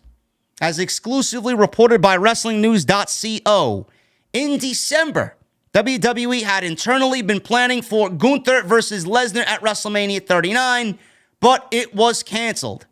I don't know how far along those discussions got because I don't know how you're booking that match over what we got with Sheamus and Drew McIntyre. Now, McIntyre might not have been a part of the plan, but I am of the belief that they held off on Sheamus and Gunther until WrestleMania because that was always the plan. Lesnar and Gunther could have been an idea that maybe could have happened at WrestleMania, but they waited on it, and for whatever reason, they went with a different direction for Brock Lesnar. But as long as we got Gunther, Sheamus in some way, shape, or form at WrestleMania, I think everybody was happy that what we got at Mania happened anyway. But the match is still on the table. Gunther wants it to happen. Lesnar seems to be open to it. And I think it'll be a big-time match, especially for Gunther's career, because it'll take him to the next level. And there really isn't much for Lesnar to do with the roster now anyway. I think he's kind of demolished everybody. Somebody like that against Brock, with Brock putting him over, that'll be a big fucking deal. That'll be the catalyst for Gunther to go and chase the World Championship. WWE teased this match at the Royal Rumble. They were in the ring. They had a little bit of a stare down. Not much happened there in January. The wrestling account WRKD on Twitter reported that the idea is Gunther squaring off against Lesnar sometime this summer. However, another report, take it with a huge grain of salt, from Ringside News has claimed that Gunther vs. Brock isn't in the works for this summer, as Triple H has other plans lined up for Brock Lesnar this year. We were told by a tenured member of the writing team, says Ringside News, who knows the plan for Brock Lesnar, that it's not Lesnar vs. Gunther. We're told that the writing team already knows what he's doing at SummerSlam. That being said, Lesnar not working with Gunther this summer. So let me get this straight. Ringside News and a tenured member of the writing team told Ringside News that it's not Lesnar versus Gunther, and they already know what the plan for Lesnar is. How do you read that and then believe, after what we know about Brock Lesnar, how do you read that and know that's the plan? You don't. The only people that know what Lesnar is doing at any given point in time, I don't even know if Triple H knows what Brock Lesnar's doing. Maybe he does, maybe he don't. But if there's one thing that we know, Lesnar either opens the show to get the fuck out of there early, or he's in the main event. Lesnar doesn't want to be there more than he has to. Lesnar wants to get paid. Lesnar and what he does is not known to anyone but Vince McMahon, Bruce Pritchard, Paul Heyman, and maybe Triple H. Maybe. Being that he's the chief content officer. We don't know for sure. Kevin Dunn. Everybody that's in Vince McMahon's circle. And then Lesnar and Heyman, obviously, they go hand in hand. So if Ringside News is reporting that, then they may be getting their information from one of those five men, which is not the case at all. Ringside News doesn't know jack shit, and nobody knows what's going on with Brock Lesnar. Now, a lot of people were like, you know what, maybe we'll do it at SummerSlam. Maybe Lesnar versus Gunther at SummerSlam is in the works. So Steve Carrier of Ringside News said that Brock's scheduled opponent for SummerSlam as of this writing is quote-unquote not who you think it will be at all, hinting that Triple H has some interesting plans up his sleeve for Brock Lesnar. Yeah, just like how Triple H had some really interesting plans for Brock Lesnar at SummerSlam, or WrestleMania rather, same thing now for SummerSlam. What were the plans for Brock Lesnar at WrestleMania? Bray Wyatt. Bray Wyatt said no. Bray Wyatt said no to Triple H's plans at WrestleMania. He went to go cry to Daddy Vince. Daddy Vince then booked Brock Lesnar in a match with Omos, pal. That's what happened. He said, fuck off, Bray Wyatt. I don't want Triple H booking my shit. If this is the creative he's got for me, I'm going right back to Vince to book a match at WrestleMania for myself. And lo and behold, Vince books Omos, pal. It's exactly what happened. So Triple H had creative ideas for Brock, which were turned down. Now he's got creative ideas for Brock going into SummerSlam with somebody who it's not who you think it will be at all. I mean, are we going to do the same thing that we did at WrestleMania all over again? Brock doesn't work with anybody but Vince. How many times do I have to fucking tell you? Cody versus Brock is a Vince McMahon idea. This is not a Triple H match. This was not planned weeks in advance.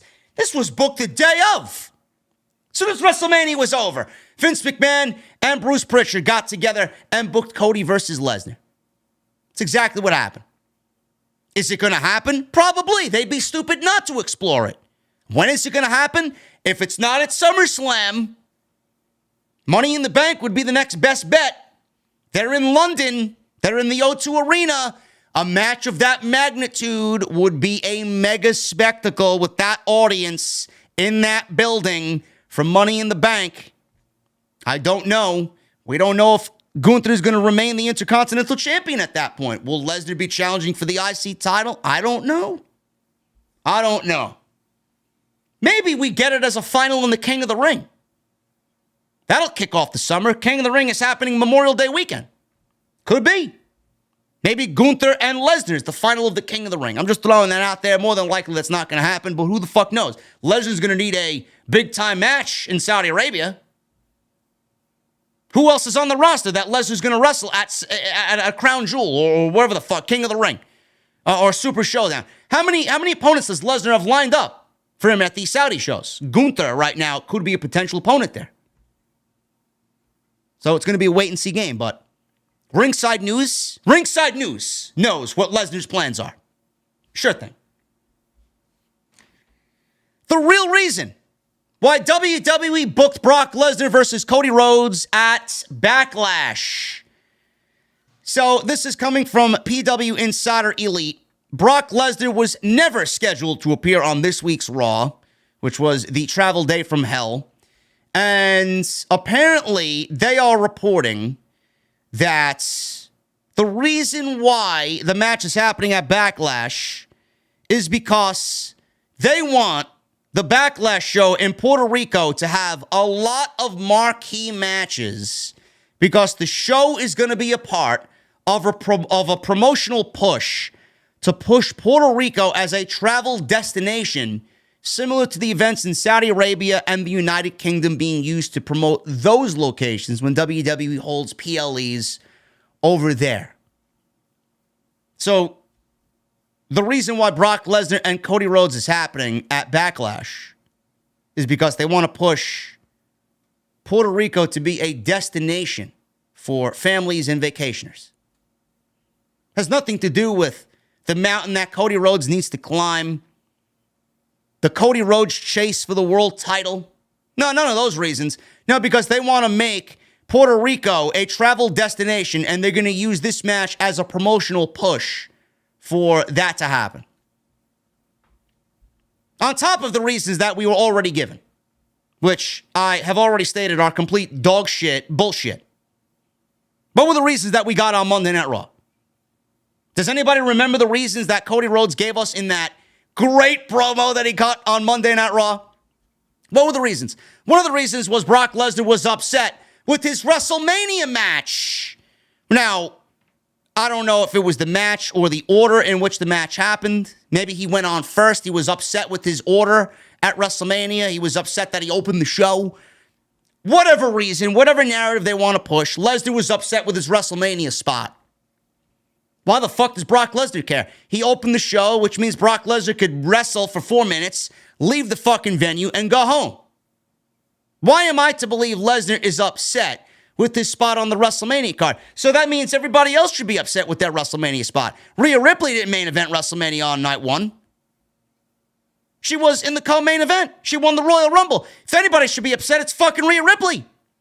You don't see John Cena crying on social media that he opened the show on night one against Austin Theory, right? If Brock Lesnar is upset with his WrestleMania spot, then everybody else, not named Cody Rhodes and Roman Reigns, should also be upset with their WrestleMania spot. This is the level of creativity that Vince McMahon brings back to the WWE. The other reason, and it's not as cringe as that, but the other reason is that Cody believes Lesnar targeted him because Cody brings change that upsets Brock Lesnar to the WWE. Why would the change Cody brings to the WWE upset Brock Lesnar? Brock Lesnar's there 20 dates out of the entire fucking year. Who gives a shit? Why is he upset at Cody? Don't you think Lesnar would want Cody to win the title against Roman Reigns? I mean, it would probably have been better if Cody beat Roman on Sunday night and then the Lesnar attack happened, because Lesnar, per contract and per storyline, would be able to challenge Cody Rhodes for the World Championship, because he can't currently do that now with Roman Reigns. That would have made a lot more sense. You know what would have made a lot more sense too, now that I'm thinking about it? Why didn't they just say that Lesnar is upset with the way Roman Reigns has conducted himself as the tribal chief? He can't stand this shit. And that he was looking forward to Cody winning and finishing the story and changing WWE for the better. Lesnar should be upset that Cody didn't get the job done, and that the change the WWE needs by removing Roman Reigns as their world champion is not finished. I would have believed that as the story. We didn't get anywhere close to that. But what we got is what we got, and what we got is a Vince McMahon story. And none of it makes sense. None of it makes sense.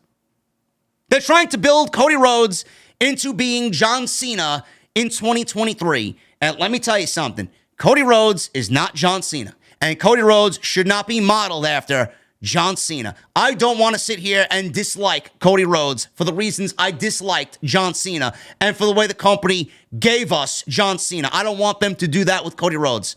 Otherwise, I'm going to sit here and tell you I'm not on board with Cody Rhodes winning the World Championship. I'm going to be tired of Cody Rhodes before he even fucking grabs the title and holds it up in the air and claims himself to be the champion. I don't want to get there. I don't want to get to that point. But I have a fucking feeling in the pit of my stomach that Vince McMahon is going to do everything to make this as nauseating as humanly possible. Please, for the love of God, no.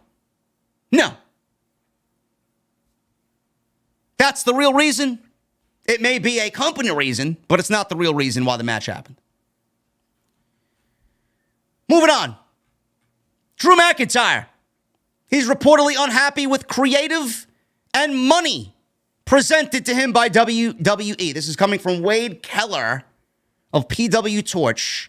He provided an update on McIntyre and added that in addition to the reports about a health issue, McIntyre is said to be unhappy with the creative direction of him and the money offered for his next WWE contract. Keller said, and I quote, "We alluded to this, that there's been talk that he is unhappy with his current situation in WWE, and I'm hearing it's kind of a mix of creative and money and what kind of offer he's getting for a renewal. It sounds like WWE is taking seriously the possibility that he's going to let his deal run out rather than agree to something that he believes is less than he deserves or less than what he thinks he has coming." Keller continued, "He was going to be at SmackDown on Friday, and then he was pulled. So I think the situation will probably, based on what I'm hearing, be decided pretty quickly one way or another." Keller also said that he heard McIntyre was really beat up from the triple threat match with Sheamus and Gunther at WrestleMania. There's a chance that he was pulled from SmackDown in part because he really is just physically beat up from that match at WrestleMania. So just not having to travel and him getting a day off was sort of given to him either at his request or the medical team deemed him to be disqualified from working because of what happened at WrestleMania and gave him some time off. Apparently, both of these stories are true. He's banged up. We know he's banged up. And I don't know why anybody would believe he's not unhappy with creative. I mean, where does he go? Where does he go from here now that he lost his opportunity at the IC title. I don't know where you put Drew McIntyre.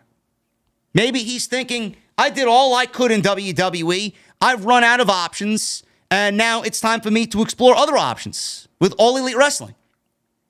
If McIntyre wants to be paid, WWE may not be in the position now, with budget cuts more than likely happening when the sale is official with Endeavor and the merger of UFC and WWE is complete. McIntyre may not be getting anywhere close to what he deems he deserves. So what is he going to do? He's got a huge decision to make. Is he going to stay and be creatively unsatisfied? Or is he going to go seek employment elsewhere, get paid, and maybe take a chance on himself creatively somewhere else? Realistically, he's done everything he can in WWE. But this also is what happens when WWE ties up their world championships on Roman Reigns for near 1,000 days. They gave him the WWE championship with no fucking rhyme or reason, no plan. They merged the championships. They're the undisputed championships right there. As far as I'm concerned, unified. They're operating as one world champion. This is what happens when you have two world championships, put both of those world championships on one man, and you leave every other guy that is similar to Drew McIntyre, including himself, without a championship of that caliber to fight for. I mean, just look, they had him wrestle for the second biggest championship in the company because they don't have the world championships to put him in there against. This is what happens. There are pros to Roman Reigns' title reign, and there are negatives to Roman Reigns' title reign. Guys like McIntyre, guys like Rollins, guys like Edge. When Randy Orton returns, guys like Randy Orton, they have nothing to fight for. I get it. I understand why people wanted Cody to win. This was one of them. McIntyre may be seeking employment elsewhere. I look at McIntyre, I see quintessential perfect pro wrestler. He's got the body type and everything you think of when you think of pro wrestler. But what does he want? It's either one of the two C's. If he's unsatisfied with creative, it's going to be one of the two C's. If he's unsatisfied with creative, he's probably getting paid, but unsatisfied with creative. He's got the cash, but he's unsatisfied with creative. If he is satisfied with creative, he's not being paid. It's either one or the other. In this case, it's both. In this case, it's both. They asked this guy to carry the company on his back in the pandemic. They didn't do him right. Maybe he's expended all his options here. All I know for a fact is WWE can ill afford to lose somebody like Drew McIntyre. That is a company guy. That is a company guy you do not want to lose.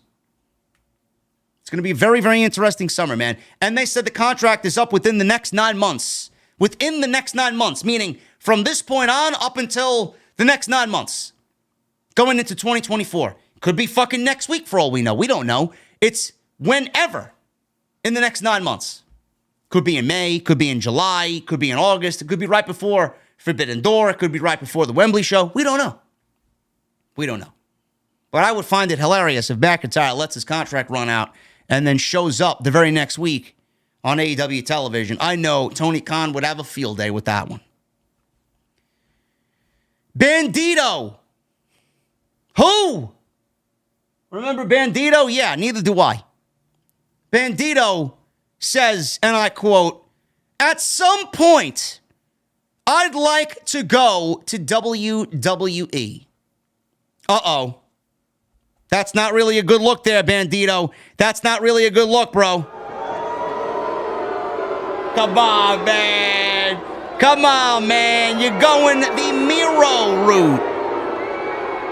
You're going the Miro route, bro. What happened? Lana, CJ, Miro's wife, said the same thing. Hey, we're just going to end up in WWE. And where have you seen them since? Nowhere. They're on permanent vacation in Bulgaria somewhere. Bandito may never make AEW television ever again. Someday I'd like to go to WWE. Meanwhile, you just signed a deal with AEW. Shouldn't your request be, man, I'd love to have more television time on Dynamite? This guy's employed to AEW saying he would love to go to WWE one day. There's something I know about Tony Khan, man. Tony Khan can be a petty motherfucker. He gets wind of this, which you already know he has because he's everywhere. Bandito will never be seen on AEW television again. The Fight Forever video game, bro. Where is it? I don't know. I can't wait to get my hands on it. But apparently it is not ready for release just yet. And the game is in a good state, but it's not ready for release, according to THQ Nordic's community manager.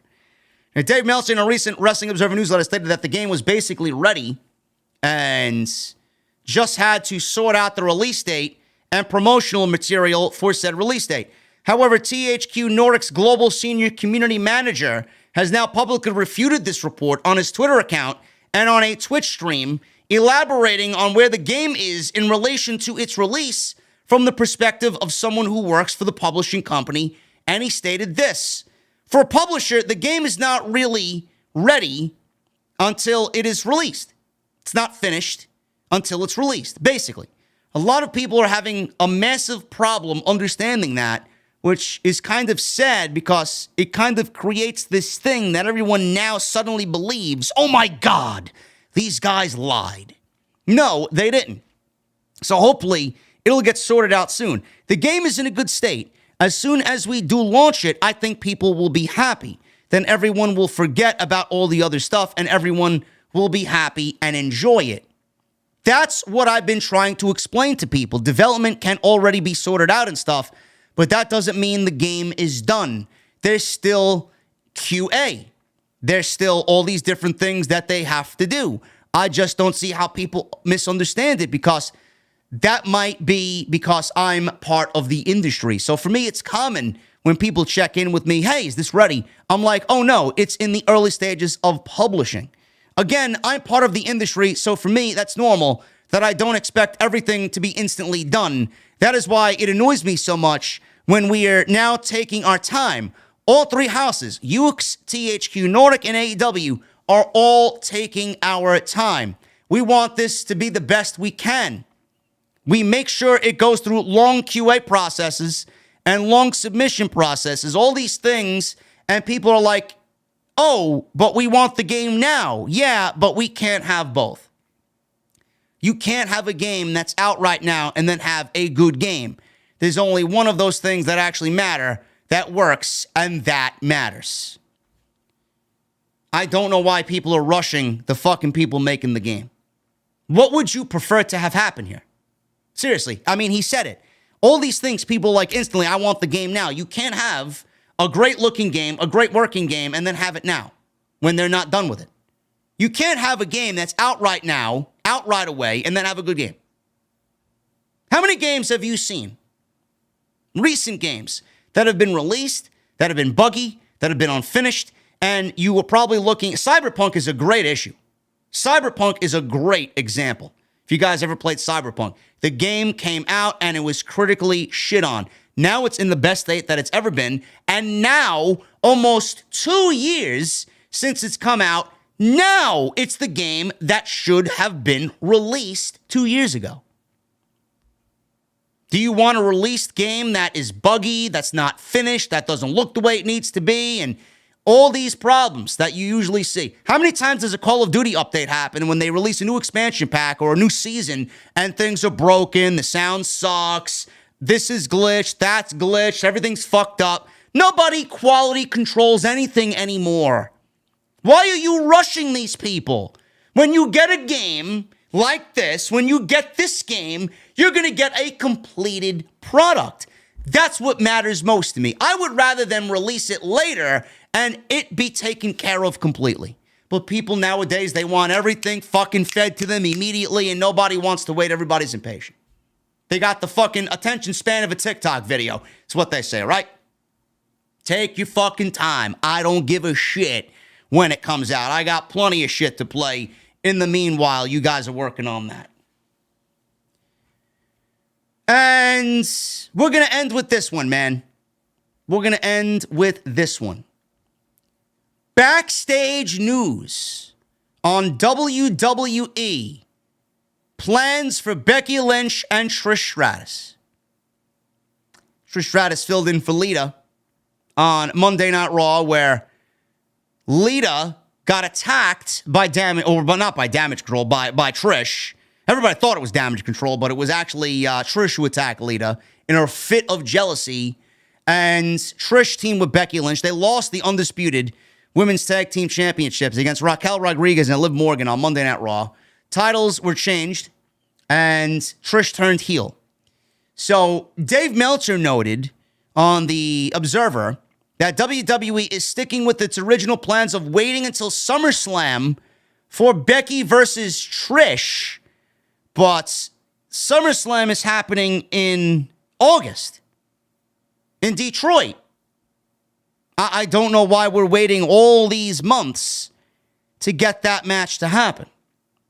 Now, Meltzer says, yeah, they're going to do the match at SummerSlam, which is interesting that they shot the angle. Brian Alvarez said, well, that's a long way off. It's April. Meltzer said, no, that's why it's interesting to me that they shot the angle so early, although I expected the angle to actually happen at WrestleMania. Yeah, that's been the whole plan since she came back. Stratus came back to set up Stratus and Lynch for a feud. I mean, WWE did an angle now on what? What was Monday? April what? 9th? 10th?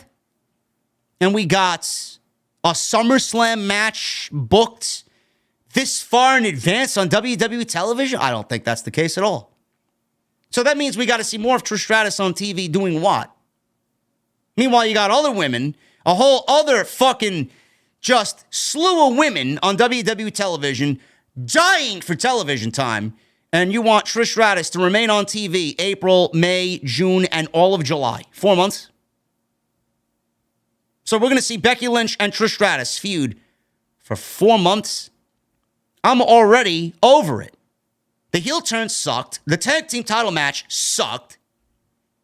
And you want me to be invested in possibly 4 months of Trish Stratus and Becky Lynch? Sure thing. I don't believe that at all. Now, what I do believe is WWE loves to make a difference in Saudi Arabia, and we're a little bit more closer to the Saudi Arabia show. I don't know what WWE is going to do as far as formulating how they handle the King and Queen of the Ring tournaments in Saudi Arabia, but I would assume that they either do just the finals at the show and then build the rest of the card around other feuds that are happening on Raw and SmackDown. I would love for them to do the entire tournament in one night, but it's unlikely that that is going to happen. But it's more of a realistic possibility that WWE does Becky Lynch and Trish Stratus in Saudi Arabia than wait till fucking SummerSlam. That doesn't make any sense at all. I don't know why anybody would believe that. So I don't understand. It's either we're going to get 4 months of Trish Stratus doing nothing on television, or Trish Stratus is going to sit at home and they're going to drop this and then pick it up somewhere in July and build towards August, which doesn't make any sense. Because then at that point, the feud's going to have zero momentum at all, because you're going to send Trish home to wait and wait and wait and then bring her back when the feud needs a little bit more momentum going into the SummerSlam show. Why would you do that? I don't really get it. I don't really understand it. Saudi Arabia sounds a little bit more likely for Trish Stratus and Becky Lynch. Anyway, that is all I got for you guys on this episode 473, man. I hope you guys enjoyed the show tonight. We are going to get into the Super Chats in just a little bit. But first, I want to thank my sponsor for tonight's show, my great friends over at Z Biot. It's Night of Champions, JD. What are you talking about? The fuck are you talking about? Night of Champions?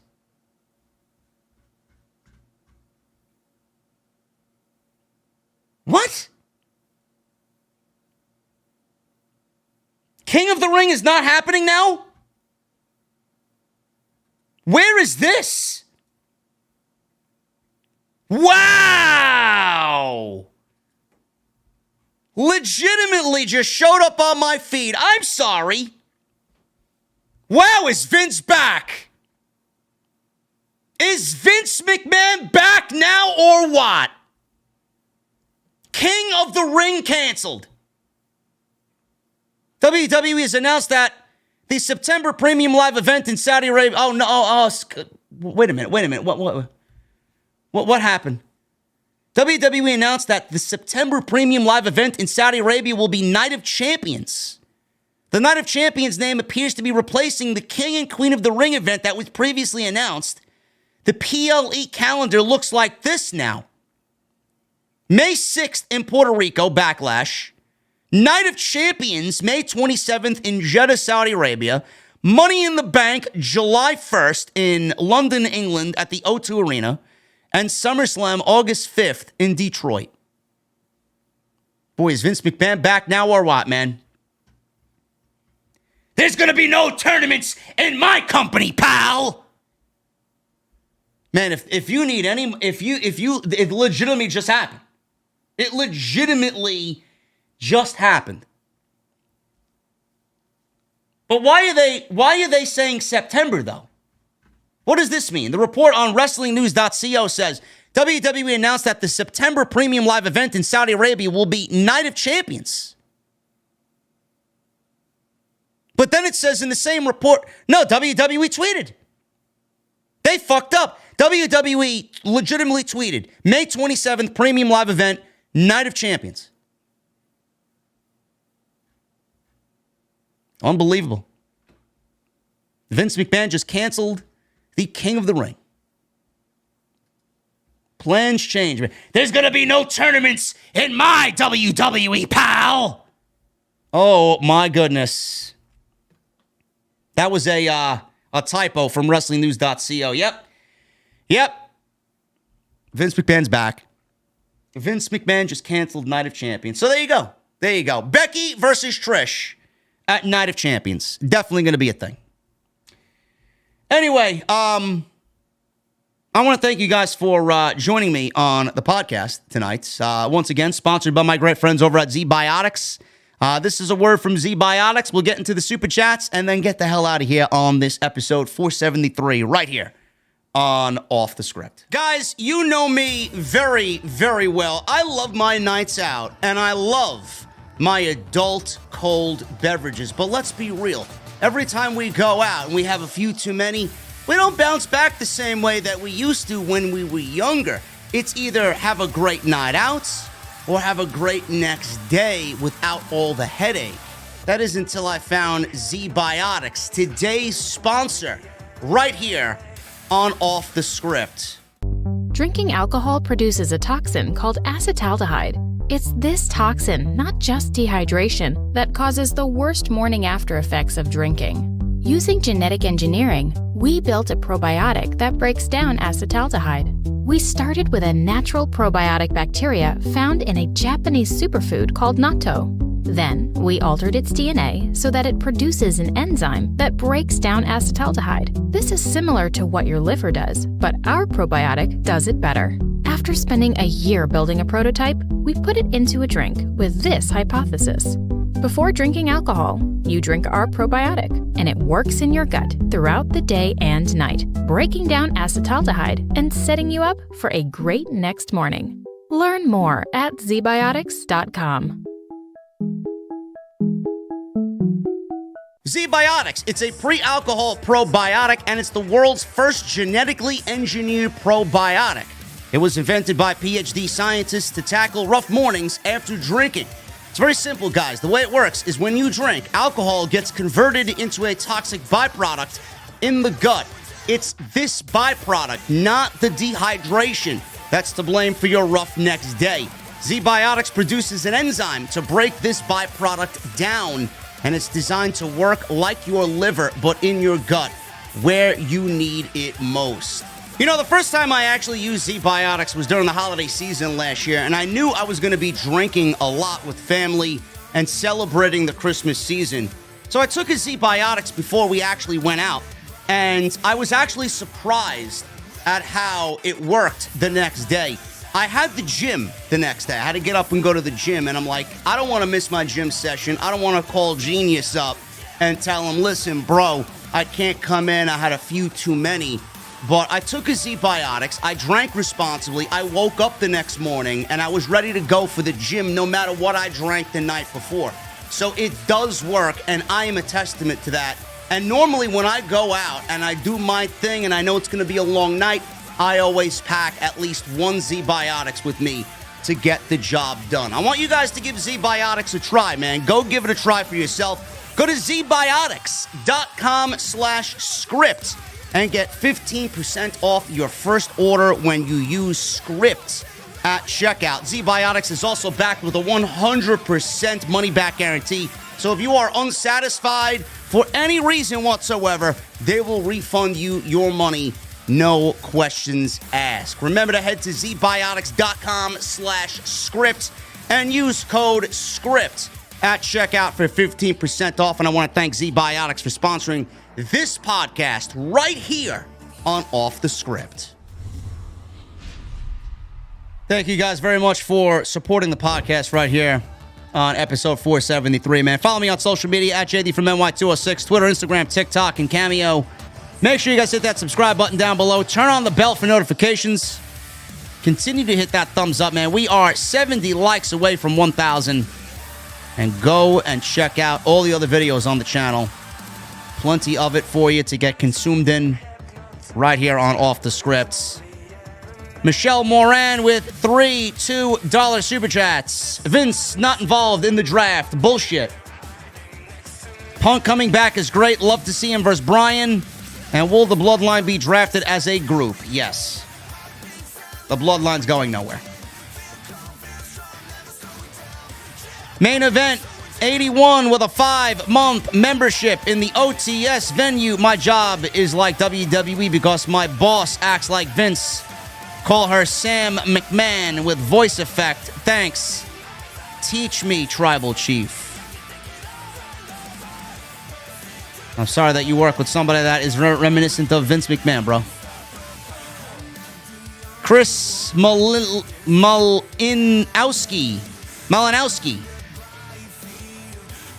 $9.99. No message. Thank you, Chris. That was his first super chat, bro. What happened? He deleted your message. I appreciate you regardless, man. Hopefully this is not the first time we see you in here.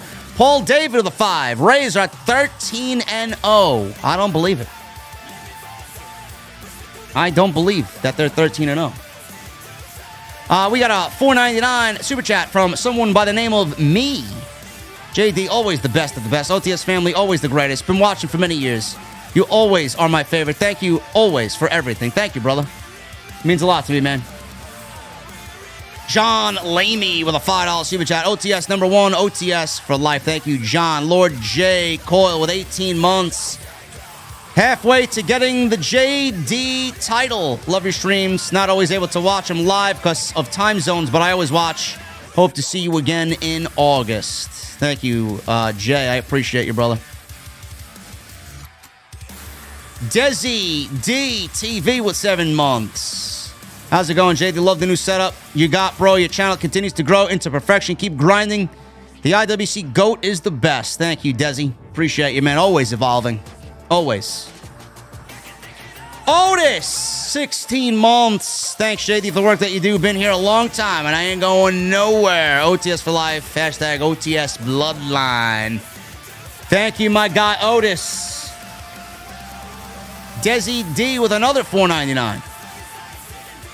Punk versus anybody on the roster is easily a 5-star match. Can't wait to see him in the ring with Omega, Starks, Hook, and Guevara. Omega Khan with a $10 super chat. My Lord, JD is speaking the AEW gospel. Preach, amen. Tabernacle. For the love of wrestling, amen. JD has made me go to Priceline for tickets to London. Appreciate you, Omega Khan. I may be there, bro. If all goes the way I want, I may be there. Lord J. Coyle with a $5 super chat. King and Queen of the Ring is now officially Night of Champions. I just saw, man. I don't believe it. I don't believe it.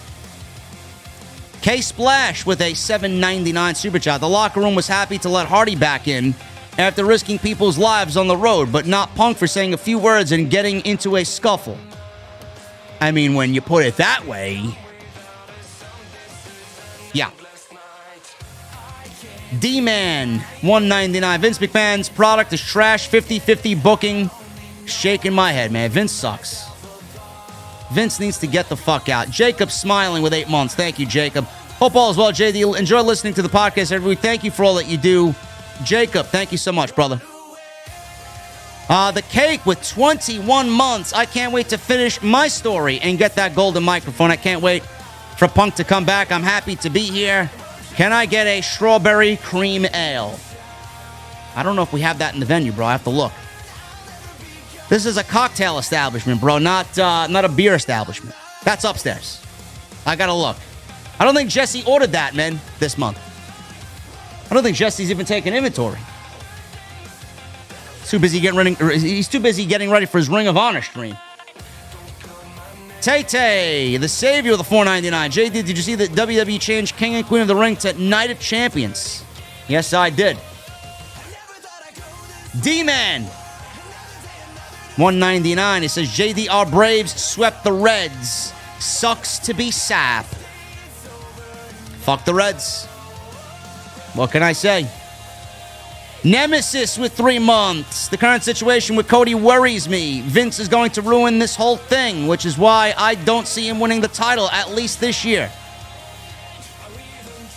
Your concerns are plausible, bro. Sean Ray J with a $9.99. The day Cena came back for the promo with Theory was the same day he passed the torch to Cody. The same day Vince was in Gorilla. If only we knew this was the road where we were going down. You know, now that you make sense of that, bro, now it all makes sense, yes? Absolutely. Tommy Brannigan with a $5 super chat. The Saudi show is now going to be Night of Champions, JD. Maybe I should have looked at the chat a little earlier on. The Chief Executive Officer with a $5 super chat ×2. Hey, JD, personally, I would love to see Drew Galloway in AEW. In my opinion, TK needs Bandito to be at All In because he was a part of All In 1. We will see, man. I think TK's got bigger plans for All In London than Bandito. High Life with the new membership. Thank you, brother. What the fuck are you drinking tonight, High Life? Hiru with a $5 super chat. I can get behind Roxanne Perez versus Trish or Tiffany Stratton versus Trish, but Becky versus Trish, hard pass. Bro, I'm not high on Trish at all, man. I don't think Trish should be on TV, period. Campaign Poppy with a $4.99. Night of Champs. Don't you have to be a champion to be on the card? So, still Becky versus Trish? I don't know, man. I mean, there could be, it's just a name, it's just the name of a show. I don't think WWE is going to take the name literally where every match is going to be a fucking championship match, honestly. Also, with a $1.99 Campaign Poppy, we got Clash of Champions and Night of Champions? I don't think so. Night of Champions is just one show. I don't know why they would do Clash of Champions and then Night of Champions. It doesn't make any sense. Cody Snyder with a $5 super chat. Don't give a shit who dislikes it. I'm ready for Punk. Haters will stay sensitive, I guess. Best in the world, OTS. Thank you, Cody. I'm looking forward to Punk, man. Padman with a $4.99. Damn, does Vince have beef with tournaments? Yes, he does. He can't stand them. I rewatched the Cruiserweight Classic, and it's so sad to know we're never going to get anything like that again. Never. Never. Plus, Morrow called that show or that tournament, and you'll never hear that man in WWE again. Campaign Poppy with a 5. New to the tune-ins. About 3 weeks now. Keep OTS going. New favorite podcast. Thank you, Campaign Poppy. I appreciate you, brother. Thank you for being here. Honestly. Joey Clemenza with 16 months. What's up, JD? Excellent OTS. Just some baseball talk. The Rays are 1 win away from setting a record. Longest win streak at the beginning of a season. Well, they're 13-0. It's amazing, man. I did not, nobody expected that. Tay-Tay, the savior of the $1.99. Vince McMahon always hates tournaments, doesn't he? Yes, he does. He can't stand them. And Logan Koslowski with a $1 super chat. No message. First time super chatter, Logan Koslowski. Appreciate you, bro. Thank you very much. And thank you guys for a great show tonight, man. We're going to get out of here. And I appreciate you for hanging out with me tonight on the podcast. We will have some more late breaking news, man. You may see some extras during the next couple of days. I may have to gather my thoughts on this Night of Champions dilemma here. If that doesn't tell you Vince McMahon's back, I don't know what will, man, on top of everything else that we already know. What was wrong with King of the Ring? Nothing. Vince hates tournaments. That's what happened. Anyway, guys, continue to hit that thumbs up. We need 30 likes. 29, actually. 29, to be exact. 28 likes for 1,000. So make sure you guys hit that thumbs up. Thank you for the super chats tonight. Thank you for the new memberships. Continue to hit that subscribe button down below. Turn on the bell for notifications. Make sure you guys go check out all of the other content on the channel. We were live for Dynamite last night. Kind of a ho-hum show. Nothing really too crazy there, but it was an entertaining stream nonetheless. Monday Night Raw, we were live on Monday Night Raw for that show from Seattle. And anything else that you might have missed over the Easter weekend, man, everything you need is on the homepage. And go check out my great friends over at Z-Biotics, man. The more you check out and support my sponsors, the more they want to be a part of the OTS family. So if they are OTS family, I want you guys to welcome them as family. Thank you guys for the great support tonight. Next time you see me live will be tomorrow night, SmackDown. And we'll be live for the OTS venue. I appreciate you guys very much. Please come back tomorrow. We'll do our thing as always. And we'll talk what should be hopefully a normal week of SmackDown, man. Thank you guys so much for the support. And I will see you back live tomorrow right here for the SmackDown post right here on Off the Script. I'll see you guys later.